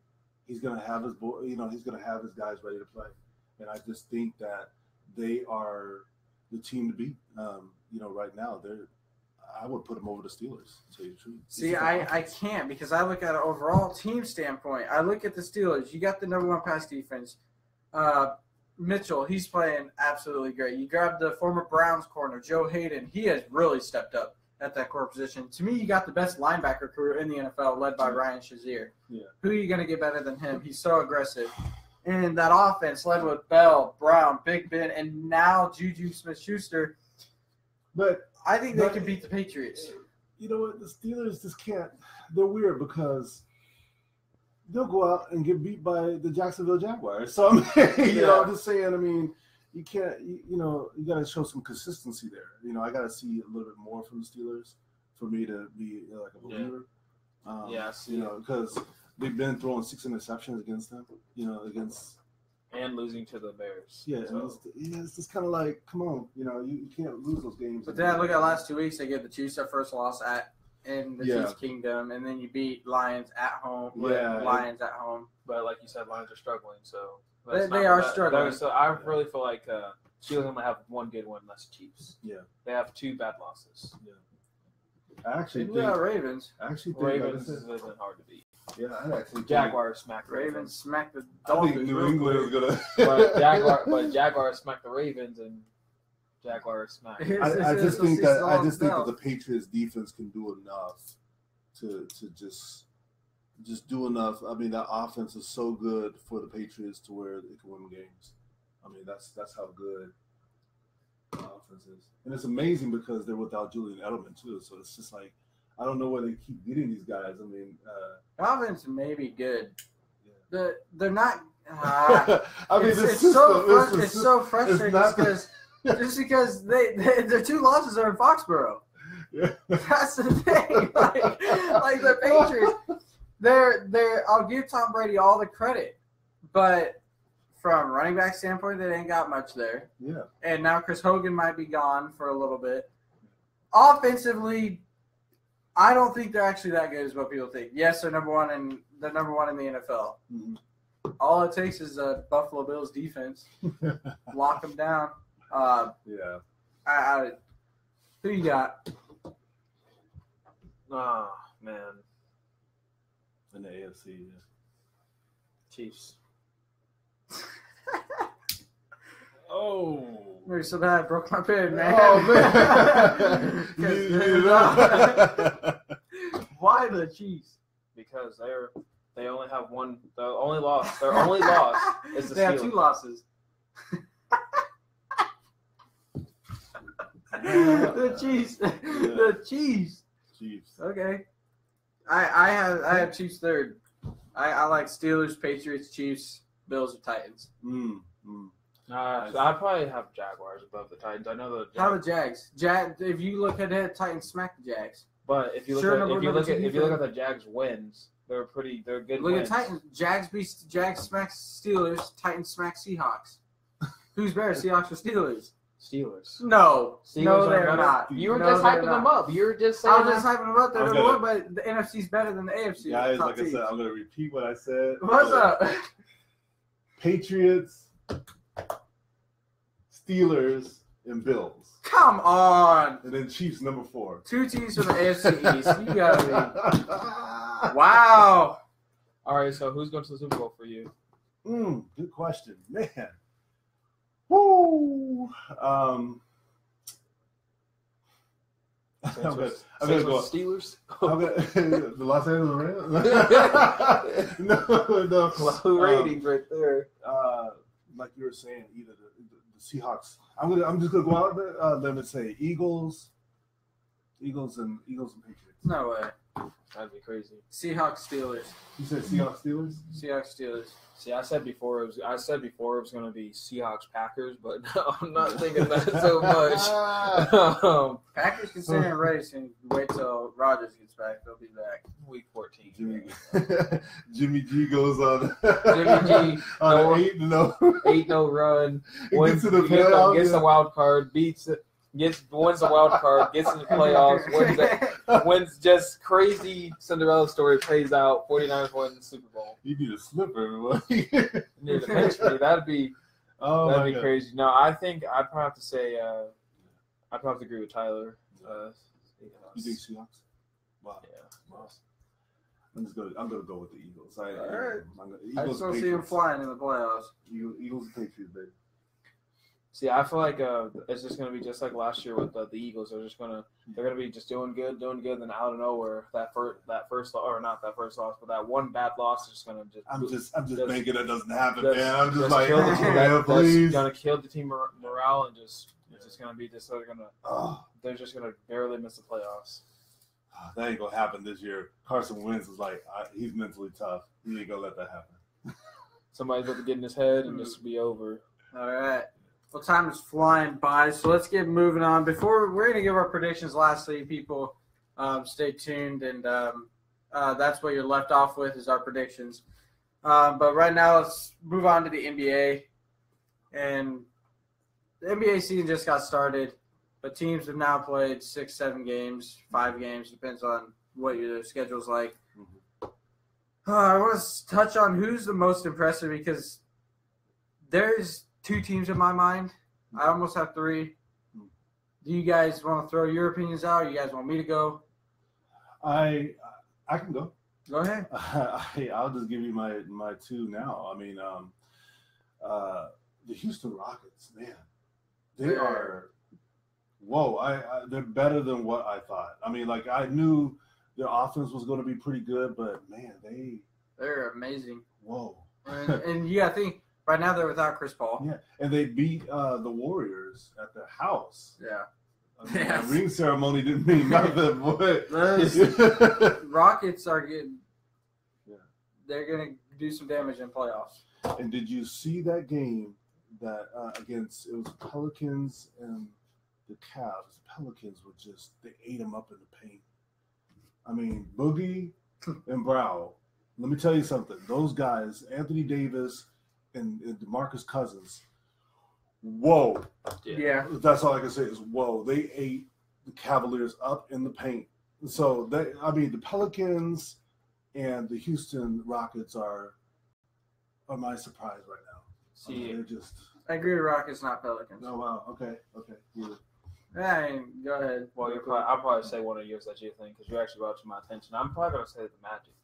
Orlando Magic. What the heck? I don't know. What the heck? Yes. Nikolai Vucevic? Yeah, Vucevic. Oh, dude. All right, I tell you what, man. Orlando Magic. Thank you for mentioning that. They're third in points per game and second in assists per game. So, what a time to be a Magic fan. So you see Magic fans, they either bandwagon or they throw back to Dwight Howard and Shaquille O'Neal days. Man, no, you got to go even. Yeah, the Shaquille O'Neal days with Anthony Hardaway. Little Penny. They've had impressive wins. It's funny. Like they beat my Heat. Yeah. They smacked the Spurs. It's like, man, these guys are looking scary. They beat the Cavs. Yeah, they're no joke. I know. I'm like, where did they come from? That's what I was telling my brother. The Cavs weren't looking so hot this year, though. It's just finding personnel, what you want to do. Yeah, but they've already had 4 different starting lineup changes though in like 6-7 games. I think what's kind of concerning is, I've seen some of LeBron James stats. It was like 31 minutes and only like 15 to 18 points a game. He's going to have to step up his production. Because clearly, they need a little bit more. And I don't think he thinks that he has to do a lot. Yeah. But I think he still has to be aggressive. Yeah. And still has to do some things to make this Cavaliers team great. Yeah. I totally agree. Yeah. Cavs got figured out. Yeah. I say with the Oklahoma City Thunder. Oh yeah. They got to figure their stuff out. But I still like Wade Westbrook. It's still Westbrook's nice. Still balling. He is still Melo is balling with him. Yes, and what was his name? Paul George. Paul George. Yeah. He's actually not doing too. He's there. He's like. Okay. He's more of like a. But Carmelo Anthony is balling. Carmelo Anthony, that dude. Man. I bet the Knicks are like, where were you at last season? Where was Hoodie Melo last season? Where was Hoodie Melo last season? But I like the Thunder. The problem with the Thunder, who's going to play defense? That's the thing. Who's going to play defense? Paul George. I think Paul George is pretty good at defense. They've been in Carmelo this entire time. Yeah, Carmelo doesn't want to play defense. He just wants to hit the clutch shots. He's like just. Yeah, he's been good at hitting those clutch shots. Yeah. Yeah, Carmelo. It's been given to him every single time. Yeah. Who are you? Real quick, I mean, I have two in mind, but Celtics, they're not one of my two teams that I've mentioned, but they have impressed me though. Without Gordon Hayward, they're still winning games. They're solid 4-2. Bucks, they're kind of more disappointing than anything. They're up and down. Yeah. I thought they'd be more consistent, but Giannis is the real deal.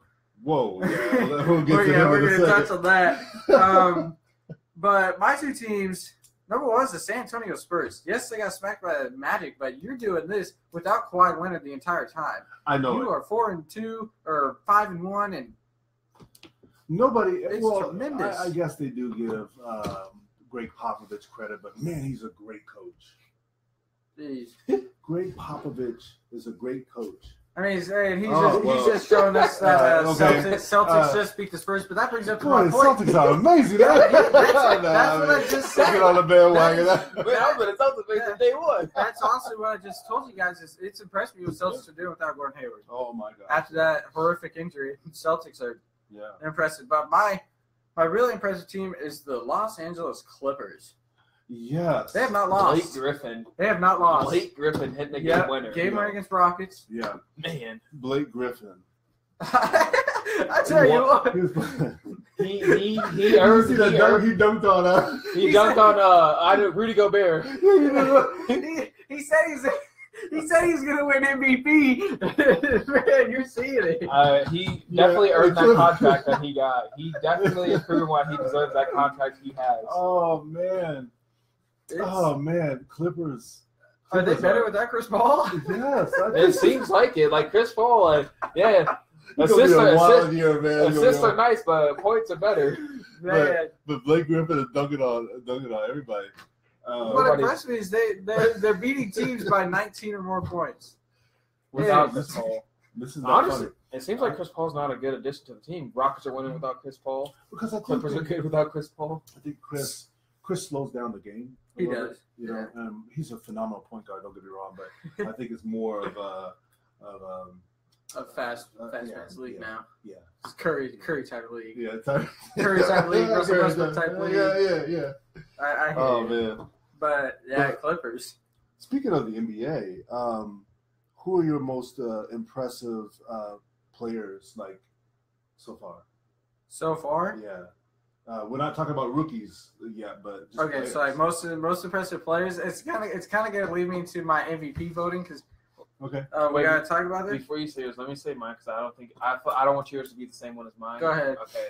I honestly think Melo, he's completely Melo. Yes. Melo. Carmelo Anthony. Oh, no joke. Carmelo Anthony. Are you for real? All right. So you're saying from last season, what Carmelo Anthony was doing? Never had a 2-point game. Blah. That's the Knicks. All right. From this season. He's averaging almost 20 points a game. That's really impressive from last season. That's why we expected that out of Melo. He's that type of dude. Yeah. So that's why it's impressive from last season when he looked like he should be released. But MVP type? Oh, we're going MVP. I thought we were just going impressive player. I was gonna lead it into MVP. Well, it's a little too early. We still got But you gotta give your MVP predictions for the fans out there that watch us. Yeah, I guess. If we're going impressive players, I'm going Melo. Okay. But if we're going MVP, as of right now, I'll probably have to say that's doing really good, doing all the workload. I'd probably have to say Kupo. He's good. He's the backbone of the Bucks. I would have to say that too. I was gonna, because he's playing like he wants to W. Okay, 6 games. Listen to these stats: 34.7 points per game, 10.7 rebounds, and 5.5 assists. I mean, if the voting happened right now, give the MVP to him. The guy has just been amazing, and he said this is only the beginning. So, I mean, the guy. Well, you probably say Blake Griffin. He's a Clipper. Blake Griffin, the best player in the league. No, but who's your MVP right now? I mean, if the voting happened right now. I do not think right now. If it's right now, it's Giannis. Yeah. But I'm saying at the end of the season, because I'm getting my prediction at the end of the season, it's LeBron James. Well, we can't go from LeBron. You have to give your predictions. It's just loaded. That's LeBron is my MVP. Right now, we see the Cavs are not good. Who's doing all the work? It's LeBron James doing all this work. He's taking the 3-point shots. He's doing the work. Man, bro, no. I don't think so because this guy has more pressure on him than anybody in the NBA. He played the point guard position. What did he do? He scored 34 that night. But he's up and down, though. He's not consistent. Mm-hmm. Giannis is consistently bringing out these numbers, even though they're not winning. He's consistently bringing out these numbers. That's the key. They're not winning. All he has to do is the Cavs. The Cavs lost to the Knicks. Yeah, that's fine. All Giannis has to do is get him into the playoffs. Okay, if he averages like 35 and he is 22. He's young. He's not in his prime. He's not going to keep this up. I can promise you that. I love Giannis Antetokounmpo. Oh, all right, so what's not at his best. I do not see him keeping up 36 points and 10 rebounds. No way. No way. No way. But LeBron's getting up there, though. He's been in the league for 14 seasons. 14. Okay. So he's getting old. The pressure's getting to him. He can relax a little bit. He has a good team. Giannis is literally the only player on his team. Okay? Yeah, so basically you're saying it's out of Giannis or LeBron. Okay. In mid-December, when we're talking about Giannis, and I'll say, look at he's averaging about 35 a game still. Okay. But it'll make more sense for Giannis to average that many points. If LeBron is winning this, they're going to end up at the top of the East again. LeBron, right now, you said he's not playing great. Guess what? He leads his team with 27 points a game, 9 assists per game. He leads the team in steals and blocks. He's playing both sides of the ball. That means he's doing everything for his Cavs team. So people are like, oh, LeBron's not going to win it because now he has a team. He has D-Wade. He's old. He's ripped up. He's nothing right now. That's why he decided to sit himself down. J.R. Smith, 3 for 20 in the last 3 games. J.R. Smith is nothing. Tristan Thompson nowhere to be found. Where has Kevin Love been? Yeah. Derrick Rose injured. But you can't sleep on Russell Westbrook either. No, you can't. The guy is still averaging. The thing is, I love Russell Westbrook, but the thing is, why he won it last year. Oh, it's because Kevin Durant left, and he's now got a triple-double, so we feel bad for him. Russell Westbrook now is 2 of the guys. See, I only feel like you guys are going sympathy with Giannis. No, I'm not. He's all by himself. I'm going for like facts. If you're by yourself, you have to do the workload, so that means you put up a lot of stats. I think they're going to look at voters. LeBron can do it with anything. But voters are going to look and say, you know what? Giannis has really nobody around him. Giannis can't pass the ball. LeBron can if he really wanted to. LeBron chooses to take on the workload. Who do the Bucks have? Okay, what? Tony Snell and Tony Snell, John Henson, Jabari Parker, Chris Middleton. Well, those Malcolm Brogdon. I mean, but are they like besides Jabari Parker, who's coming off an ACL injury? Yeah. There's literally Malcolm Brogdon. Yeah. Malcolm Defensive Brogdon. Player of the Year last year. Defensive Player of the Year. I think when it comes to voters, they vote for sympathy. Yeah. They're going LeBron because, this could be LeBron's last year to have a year like this. Oh, go LeBron. Or LeBron leaves. LeBron leaves, goes to L.A. He's not going to L.A. Goes to San Antonio, though. LeBron is the best player in the world. Here are my rankings. LeBron ends up first. Kawhi ends up second because he has nobody and people go sympathy. Giannis, Kawhi has no one at the Spurs? Yes. They're winning without him. So what do you mean they have no one without him? The thing is, LaMarcus Aldridge is playing, though. Kawhi always ended up in the top 3. Kawhi's second to me. Giannis is third. Russ, I think, gets 4th, just from the outside looking in. But LeBron. This is mine. Giannis. Find me a better player. Giannis. Oh, please. Did you not see the game? Did you not LeBron or Giannis, who you taking right now? Right now, as of right now. Right now, one-on-one. One-on-one, LeBron and Giannis. One-on-one, Giannis. No, there's no better player in the world than LeBron James. I'm taking Giannis right now. But he's not playing like it right now. He's playing in a slump right now. He's leading his team in defense and points and assists. All right, it's the Cavs. He's not playing like the best player. The Cavs who are losing. They're not winning. They're not clicking. They're not a team right now. But you can't do that all by yourself. That's why Giannis ain't winning. You can't do it by yourself. They're 2-3. Apparently, you did not hear the stats.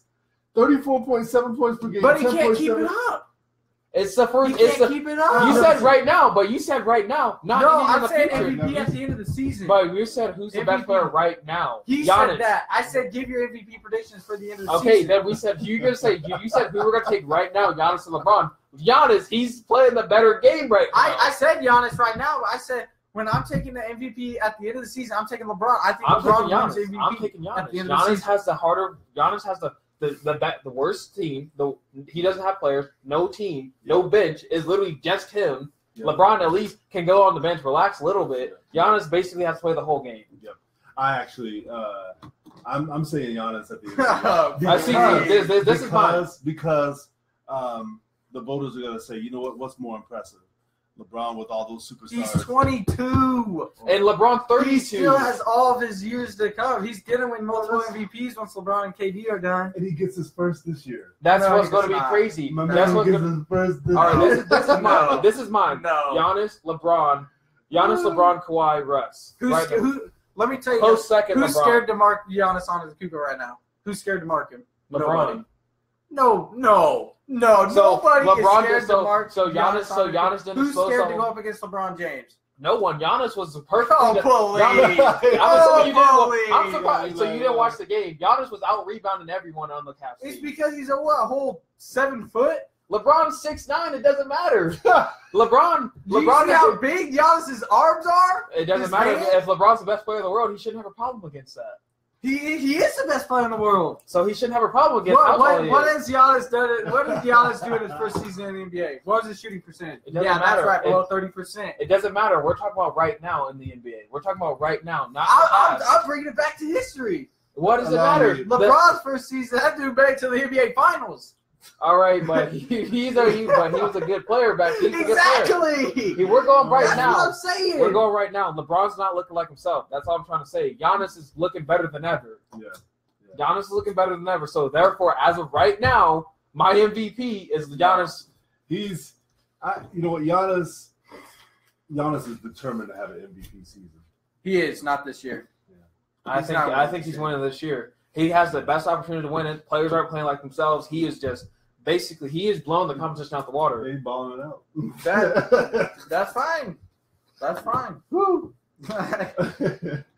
Ooh, that was heated. Wait a minute. Rookie of the year. This might get heated too. Oh boy. Lonzo Ball. You saw me give you that look. You saw me. I'd probably have to say Dennis Smith Jr. Mavs. Dennis Smith Jr.? I don't like stats to back it up. Yeah, sure, he's getting around 16 points. I think he wanted 8 assists, but it's not enough for me to back it up compared to the guy I got. I know. Go ahead. I got Jason Tatum. I don't like him either. No defense. I want defense, too. You want defense? I'm an overall player. Oh, man, don't do Lonzo Ball. No way. No, I got Jason Tatum. He's playing well. He's averaging 15.2 points a game. And he stepped into that role that Gordon was going to be in. Yeah. And so, but in what, he beat the Spurs tonight? Come on. 108. He didn't beat him. Kyrie now. Horford probably beat him. But Jason Tatum is not doing too bad. I mean, who's the best rookie this year? It's Ben Simmons. Yeah, I don't count Ben Simmons as a rookie. He's a rookie. He didn't play at all last year. He's a rookie. Joel Embiid didn't play at all. First 3 seasons, he was considered rookie last year. So you think Ben Simmons, rookie of the year this year. Here's my reason. Injury prone. No, he's not. Ben Simmons is not injury prone. He was injured the first season because he was injured in college. So he had to sit out the entire NBA season. Right now he's averaging 16 points, 10 rebounds, 7 assists through 5 games. 76ers, sure, 1-5. But Ben Simmons, he has the size, he has the IQ, he has the passing ability to get wins for the 76ers. Even LeBron has said Ben Simmons is going to be someone special in the league we have today. Honestly, but wasn't he the one that was like not trusting the process? No, I do not trust the process. That's why they're 1-5. Yeah. But I've noticed when Embiid plays, it doesn't matter if you're the 76ers. But when Simmons plays, it matters. If he plays good, the 76ers win. Blaze just think last time. He's only played good one time then. Yeah. But no, he's still averaging a double-double, so that means he's playing decent, but his one amazing game, Embiid plays almost amazing. Embiid one time had, 30 points, 14 rebounds? Yeah. They still lost that game. What does Ben Simmons, 21 points, 12 rebounds, and 10 assists, they beat the Pistons. That's their one win. Wow. He plays great. He has a triple-double. They win. Yeah. I came into the season thinking Dennis Smith Jr., but what I have seen from Ben Simmons from an overall standpoint, there's no one better. Yeah. He has the size.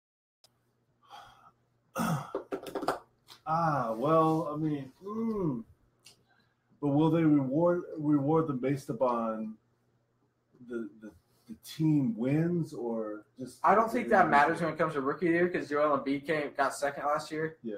Just behind Malcolm Brogdon. Yeah. But it could happen, but to me, it's just fan votes. So. Well, I can't. You know what? That's a good argument. He has a good argument. I mean, Ben Simmons coming out of college was LSU was pretty good. So I was just kind of disappointed that he couldn't play that last year. Last year and everything. Yeah. But I came into the season worried about him. Yeah. I was like, I really want to see how he does. I want to see if he's actually what people are saying he is, and he is. Yeah, he is. He's great. He's good. Lonzo. Why does nobody have Lonzo? Because he's what about Alonzo? He's up and down. His opening night, he had 3 points. So, well, he's averaging 10 points a game, 7 rebounds, 7 assists. Doesn't look that bad, but man, faces. Yeah. His only game, I think he had one good game, 29. 12, against the Suns, though. Disregard that. That's not even a game. That's not even a game. But after that, nothing. I mean, he barely put up double digit in points. Yeah. I came into the season saying he could average 10 assists. Yeah. I believe he can. Yeah. My thing is he just reminds me a lot about like what? Ricky Rubio. Ricky Rubio? Yeah, Ricky Rubio was like, he would have 8 assists, 12 points, like 20 assists, 2 points. Yeah. I'm just saying like a Ricky Rubio type, maybe he's like John Rondo. Yeah, he's like a Steve Nash, but can't score. Yeah. That shot has got to get better. I mean, he has got. Well, you never know. To me, he's almost like a younger Jason Kidd. Yeah. Jason Kidd was horrible at a shot when he first came in the league, but then he fixed it. You know what? He makes a great point. I mean, that's a great comparison. That's a great comparison. Lonzo can definitely turn it around. Or a John Stockton. Mm-hmm. John Stockton. He'll never become John Stockton. Hey. At the pass he can. Maybe at the pass, but man, John Stockton can do it all. Right? John Stockton, boy, he can shoot. He was everything. He made the Jazz who the Jazz are today. But yeah. Oh my God. Woo! But Lonzo Ball, I think he has a chance to win a Rookie of the Year. It's just that he has to play a lot better. But right now, it's either Ben Simmons, Jason Tatum, or Dennis Smith Jr. Yeah, Smith Jr. or something. I mean, it's either of those three guys right now. I mean, because right now, Lonzo Ball, I don't give it to him. Yeah, his dad talks a lot. Oh man, his dad. His dad talks a lot, but anyway. Yeah. Moving back to the NFL, Week 9 predictions. Before we actually hit these predictions, we forgot to actually touch on real quick. We're going to spend about 3 minutes on it. Houston Texans owner goes out and say, we're not going to let the inmates run the prison. Bob McNair says that. Obviously, not good. DeAndre Hopkins and Deontay Foreman, the rookie out of Texas, decided to walk out of practice that day. He said that. And DeAndre Hopkins and Deontay actually was thinking about not playing in the football game against the Seahawks. They decided to show up. They played. DeAndre Hopkins really did show up. He really did play. He had a giant game. But during the national anthem, they all showed unity. They all kneeled, held hands, just showed unity. So from what this owner said, where do we go from here? Basically, like, what does this mean? Absolutely the wrong thing to say right now in the race relations. Just adding fuel to the fire. Yeah, that was not a good thing to say. With all the the racism going on right now, and we're trying to heal and all of this, with all the anthem protest and everything. I don't know. Where do we go from here? Where do we go from here? I thought it was a stupid remark. It's idiotic. Yeah. It's very. You just don't say that to your NFL players. Sure, NFL players, they may know that, yes, they're running a business underneath their owner. Yeah. But if you're an owner, no need to say that. I do not blame DeAndre Hopkins for what he did. I do not blame Deontay Foreman. Yeah. Well, because the incarceration rate for black males is high. Yeah. And so when you're making statements about that, they're like, oh, my gosh, you only consider us inmates, Yeah. I mean, it's just such a serious matter at this time in the NFL. Absolutely sensitive. The owner's got to be really sensitive when it comes to people's ethnicity and background. They really have to be careful about what they say, because I'm going to tell you this: they're going to miss out on. The NFL is not going to be any more if they continue with these type of statements and continue with these type of situations. So they really got to be careful. But I think what they did was showing unity. I think that was a healing process. And I think they just go on from here, just letting them know that wasn't a good thing that you said. Oh no! And watch your tone, watch your mouth. That's what I say. What do you think? I feel like why would you say that? Do you consider so you only consider them as just a prop, a piece, a thing, nothing important, something that can just be overlooked. Yeah. But I don't like you said. I think it was just the wrong thing to say at this time. Well, it's always the wrong thing to call somebody who's obviously not a prisoner to call them an inmate or something. Absolutely. Because it's kind of like, are they a piece of property? Or are they you consider them slaves, or what do you consider them? Basically, he's saying or I don't know if he's saying it, but it seems like he's like we control you, so we control you, so just keep trying to basically saying we keep you in check and everything but and that's one of the things you don't want to portray that message to those to the players like that. You don't want to do that. These players, they're real people. They're they're our brothers and sisters. They're real people. They have families. They have moms. They have sisters. Things like that. So you really have to be careful about what you say. Yeah. Hey, you actually really find out who people really are at this time of the year. Yeah. Unfortunately. You do. But, you do. All right. So not so much of a sensitive topic. The NFL Week 9 predictions next week, starting on Thursday Night Football. We'll try to breeze through these and breeze through the college football predictions within the next 15 minutes. Wrap this up for 2 hours. Bills at Jets Thursday Night Football. Bills. Too talented on defense. Yeah. It's gonna blank it. I'd say probably about 2 scores. I'd say that too. Yeah. Ravens at Titans. I'll be there. Mario will be there. Oh man. Leon Hurst will be there. Live, Nashville. Who you got? Well, since you guys are showing up, I got the Titans. I got Titans. I got the Titans. Ravens can't really. I got Titans. Ravens. Joe Flacco can't play. Malik can't win. Look out for Alex Collins. But Titans have top 10 rush defense. Not scared of Alex Collins. I am scared of that Ravens defense. Yeah. But Titans offense, I think, can get down on the ground. Watch out for C.J. Mosley. That do something else, man. Bucks at Saints. Saints. The Bucks are just right now. They're not playing well. Yeah. Saints play at home. Breeze has been tremendous, and ever since AP left, offense has been good. And that defense, shockingly good. Yep, absolutely. Rams at Giants. Rams. Yeah, Rams. the 1-6 Giants. Yeah.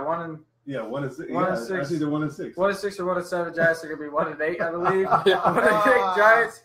Todd Gurley, I think he's gonna have a decent day against that good run defense. They Giants just can't score on offense. The Giants should have just called Terrell Owens and Ocho Cinco. What do they have to lose? I don't know, man. You get something rolling. Oh man. I mean, they still can. They still can. They just probably just not. I can make the phone call. They're just not going to swallow their pride. That's what it is. Broncos at Eagles. Oh man. Eagles. I'll be first on Eagles. Broncos. They're struggling against the pass rush. Yeah. The Trevor Siemian's really struggling at passing the ball, and the Eagles' offense is too dynamic. I'm going to say Eagles as well. I mean, honestly, let me just see real quick. You know what? I'm gonna say Eagles too. Yeah, I'm gonna say Eagles too. I thought about it, but the Broncos are struggling. I don't like their offense at all, really. I don't think they know who they are yet. Yeah. I don't think they know who they are yet. Eagles clearly got to figure it out right now. So I feel like Eagles are gonna not easy win, but it's gonna be a win. Especially unless Peyton Manning suits up. Peyton Manning. That's not happening. Folks, number 18's right now on the field. Who's that? He was like, oh yeah, it looks like Peyton Manning. Wow, folks. Falcons at Panthers. I'm gonna go Panthers. It's gonna be in Carolina. I just think that Cam Newton, he's playing decent. So yeah, I actually say Panthers. I'm gonna say I'll say close game. Falcons win by 3. I like Panthers because if any time Cam Newton makes the news, he impresses. Yeah, exactly. And to me, I think Falcons, honestly, they have not looked good on offense. Now they're about to play with one of the best linebacker crews in the NFL. Where's Julio Jones? I mean, they got to get him the ball more. He's not been targeted a lot at all. He's on the wrong team. Well, Matt Ryan turned back into his Matt Ryan form, back into the Andy Dalton himself. Like I said. Speaking of Andy Dalton, Bengals at Jags. I'm gonna go Jaguars on this one. Barely again, probably a 10-point game for the Jaguars. But South's gonna have a lot of wins. I like the Jags defense, but there's just something about them that's weird. The Jags. At home, that's what you're thinking about. Yeah, because if they're outside, if they're away, Jags all the way. But you know what? I'm going to actually say the Bengals in the upset. I don't like that. Yeah. Bengals are they're not very good. Yeah. Where is AJ Green? I don't know. But, seriously, he is. But when they do find him, he's a monster. But I like the Jags. They have the best defense in the NFL right now. Yeah. And like I said, Bengals is good too. So. Oh, he's second place of Rookie of the Year. If Deshaun Watson's not having as good as the years Deshaun Watson's having, it'd be Leonard Fournette Rookie of the Year. Yeah. Colts at Texans. I got Texans. I like the way Deshaun Watson's playing. I do, and then I just think they have a better team than the Colts. I like the Texans. The Colts are the worst team away from home this year out of every single NFL team. Yeah, Texans win big. The Texans, if Deshaun Watson plays like he did against Seahawks, I feel bad for the Colts. Yeah, he just broke the record with 19 touchdowns. And Colts are without their starting safety. You never know. He could have another 4-touchdown game. Oh, man. And probably another 2 on the ground. Yeah. He's amazing. He is. Cardinals at 49ers. 49ers get the first one. I'm sorry. I changed my mind. 49ers get the first one. He had to throw out my prediction. No. AP has over 100 yards. They get it done. Has over 100 yards, but still loses. And Larry Fitzgerald wakes up. With Drew Stanton at quarterback? Yeah. Oh, come on. Yeah. So I got 49ers get their first win.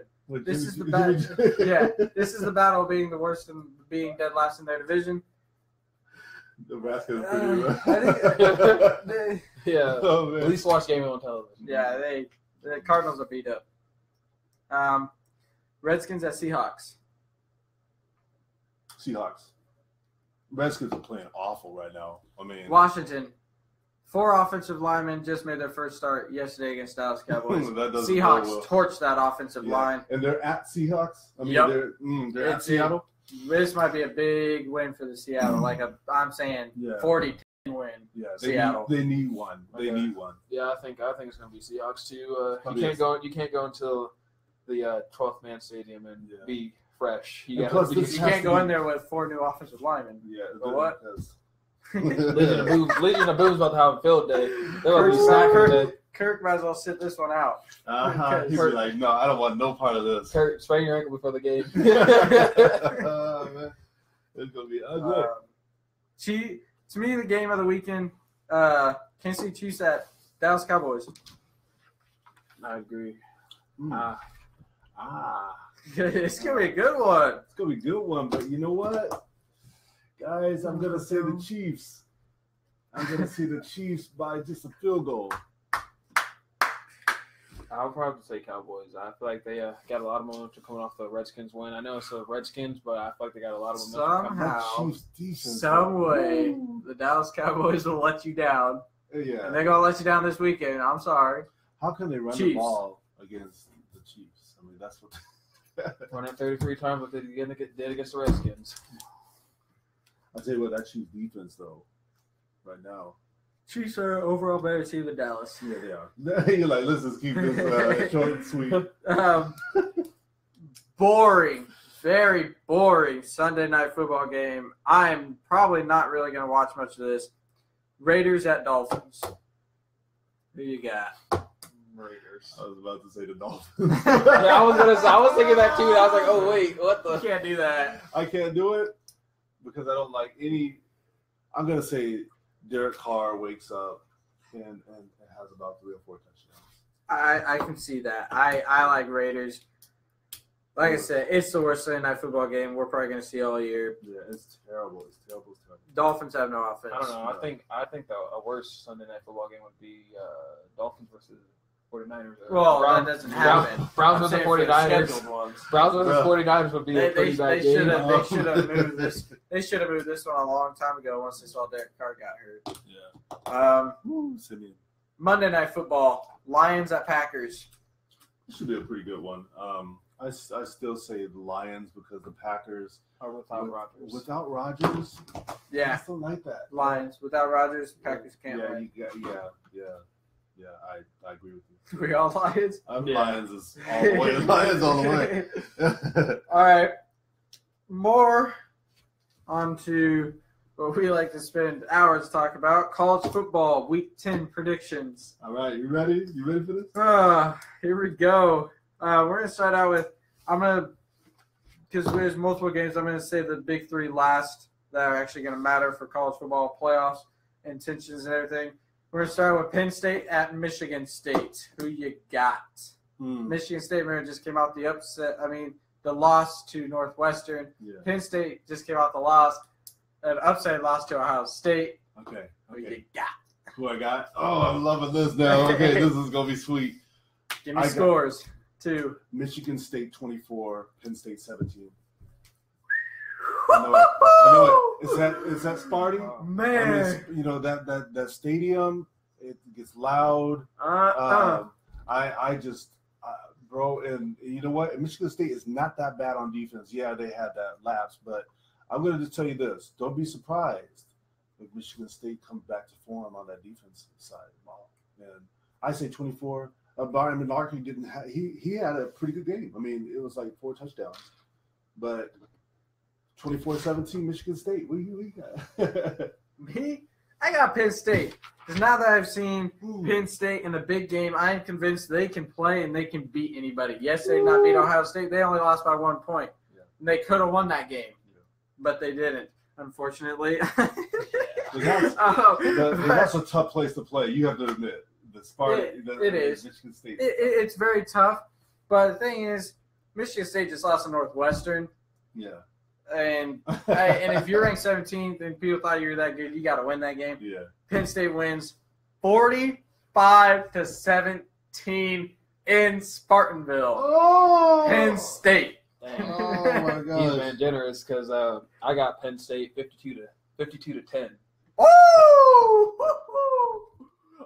This dude, he has no respect for LJ Scott. Hey, Oh, man, LJ Scott controls this game on the ground, boy. No. Boy. No.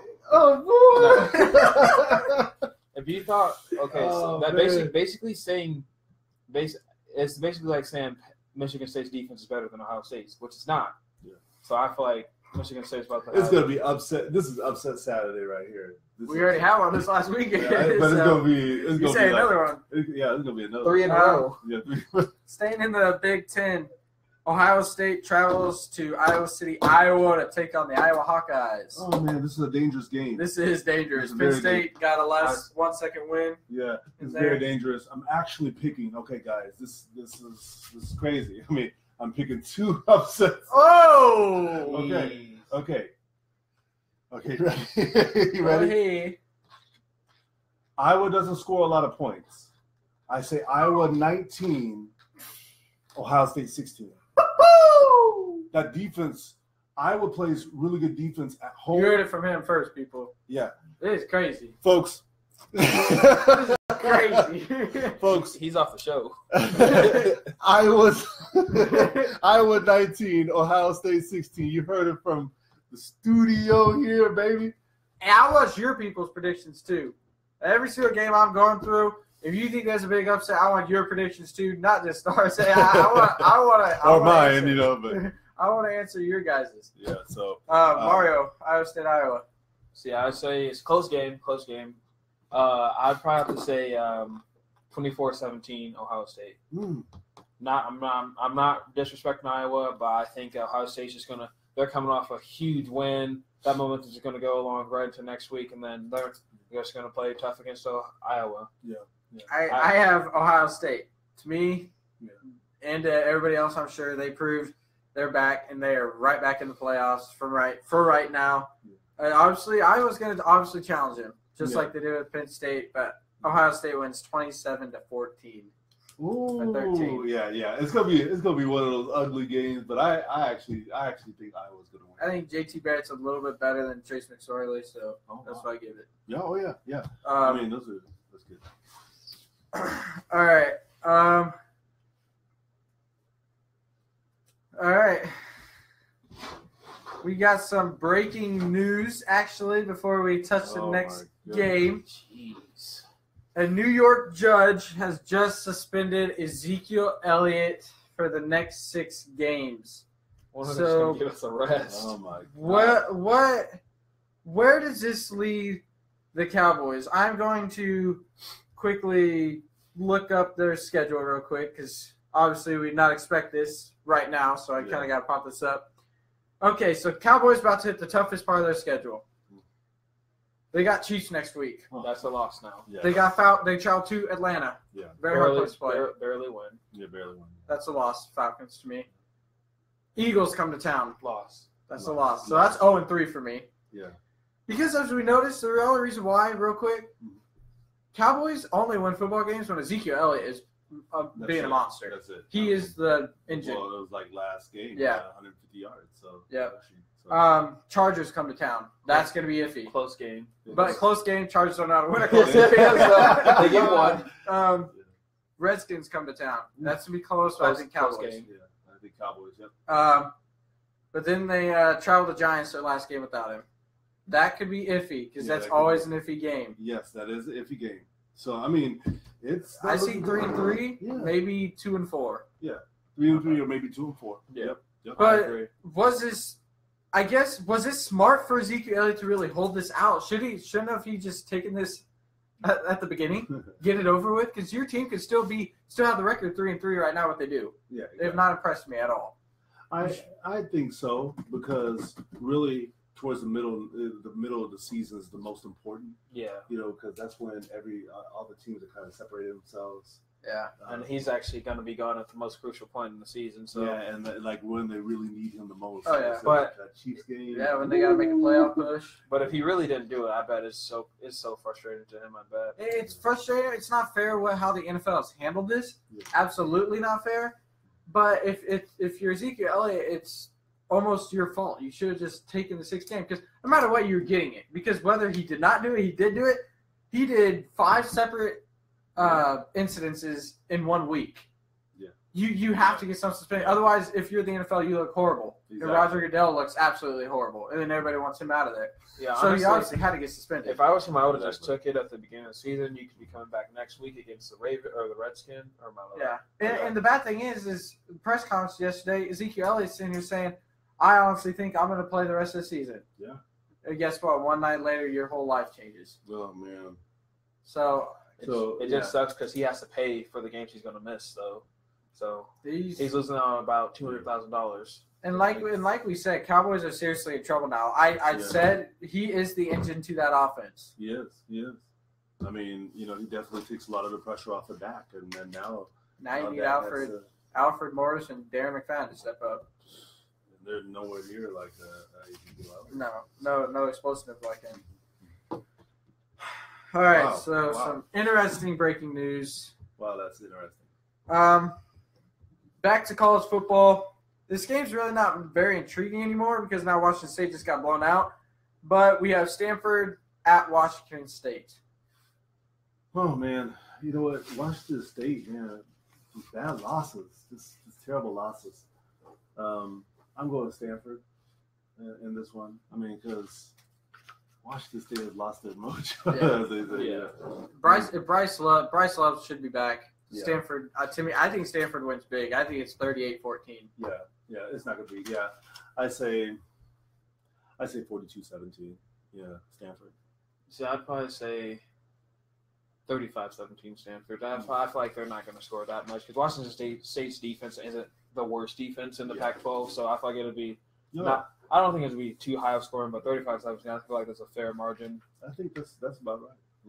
Yeah, I can see it. I can see it. Iowa State's coming off a huge win against TCU. They travel to West Virginia. West Virginia can play teams. Yeah. They have a high-powered offense, but then Iowa State's defense is for real. Guy or something, but man. See, I don't know. I think it's going to be a close game. I think I'm going to take Iowa State 35-33 over. They do play. Iowa State plays good defense though. See, I agree with you. I say 21-7 or something like that. Iowa State over West Virginia. See, I say Iowa State just keeps it running. I say 24, or my bad. I say 28-24 Iowa State. They keep it rolling, but it's going to be a tough game for them. Oh, yeah. I got Iowa State. They are away from home, but ever since losing to Texas, they started that freshman quarterback, and he's been sensational for them. Yeah, I like their defense. It's honestly been stout all year. Yeah. It's been amazing all year.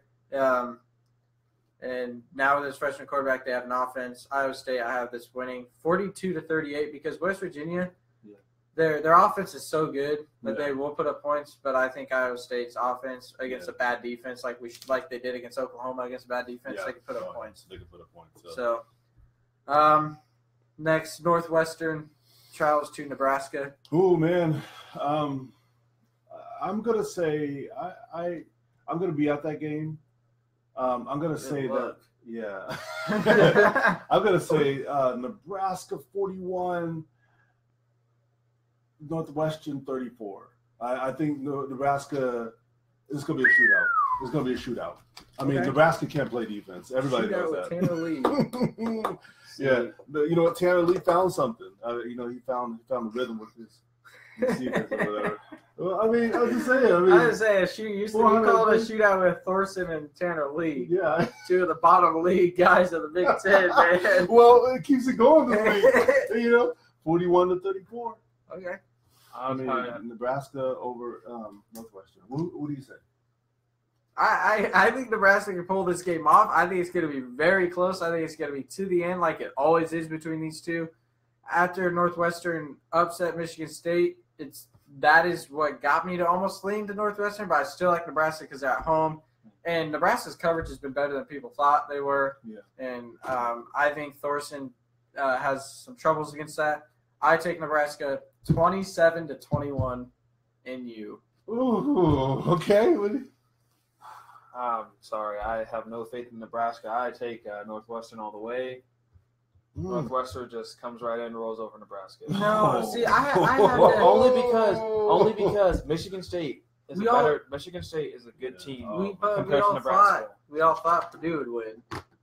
to be all wrong. Yeah. But how much did Nebraska literally won in the last 12 seconds of the game? It's not like they went in. It's not like they went in there, handled business, just worked over Purdue. They struggled to the end. Yeah. So Northwestern's coming off a huge win. So I feel like they're going to come in with all the momentum, roll over Nebraska. You know what? Northwestern. I will say this: Northwestern comes with a better offense than Purdue does. Yeah, with a better quarterback. I still like our secondary. See, I feel like you can't even give Nebraska home field advantage. Well, they lost to Northwestern. But I don't like our secondary. Northern Illinois. Our secondary really kind of struggled against Purdue, though. I mean, you know, in certain times in the game, giving up like 21 yards, you know, chunks and all that. So we have to really, and pass interference calls were pretty much, you know, a problem for us as well. So I don't know. I mean, I just that's why I said it's gonna be a shootout. Yeah. It's gonna be a fun game. I'll be in there eating red zones. This game is always close, to be honest. This game's always close. Yeah. Always is between these two. Yep. Texas travels to Fort Worth. They take on TCU. I'm going to take Texas. Texas 27-14. I think their defense. At beginning of the season, I said Texas going to beat one of the Oklahoma teams and lose to one Oklahoma team in TCU. Yeah. They lost to both Oklahoma teams, unfortunately. So I think they beat TCU this time. Iowa State proved that you can beat TCU if you can contain Kenny Hill. Yes. Here's what Texas is going to do. Malik Jefferson, he's going to play the QB spy, QB contained position. Yep. He's not going to let Kenny Hill get out of there and run around.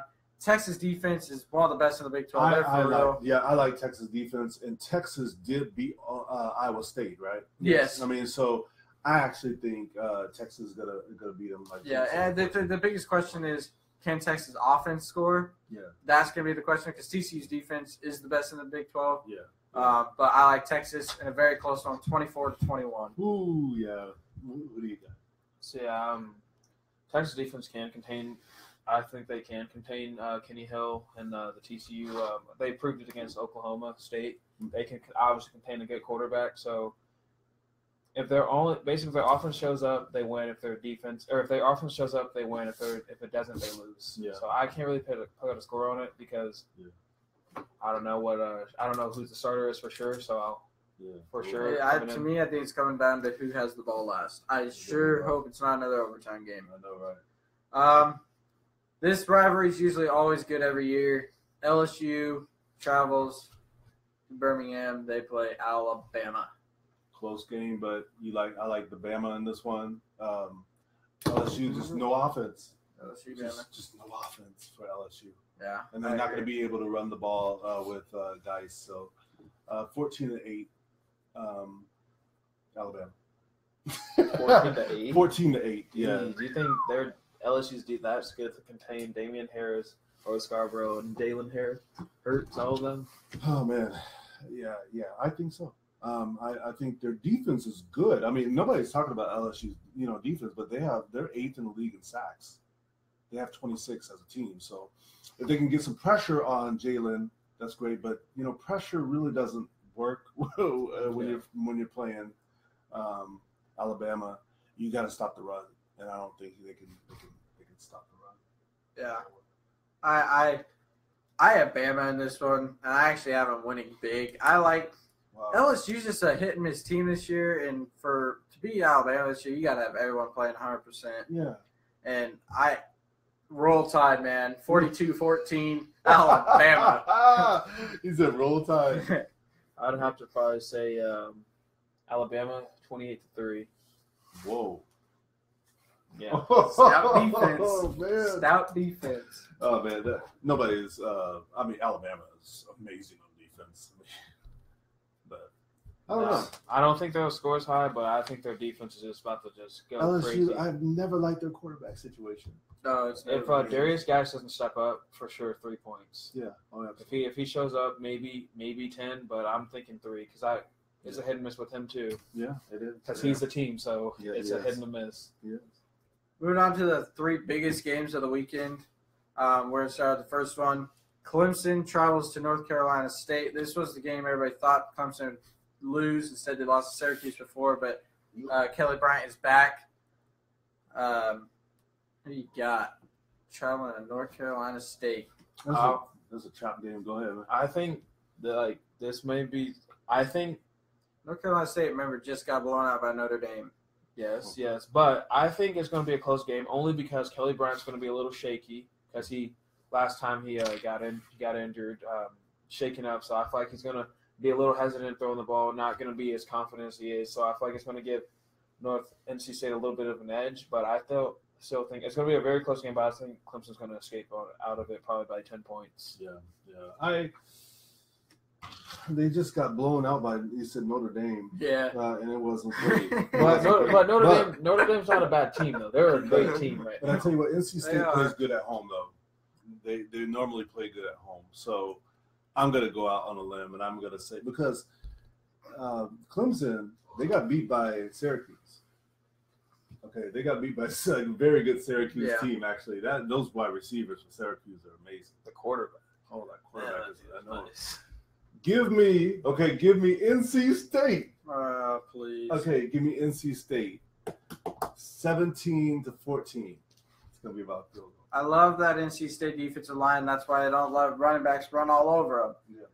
Yeah. Clemson's offensive line is absolutely horrible. But I like Clemson in this game. Kelly Bryant is too much.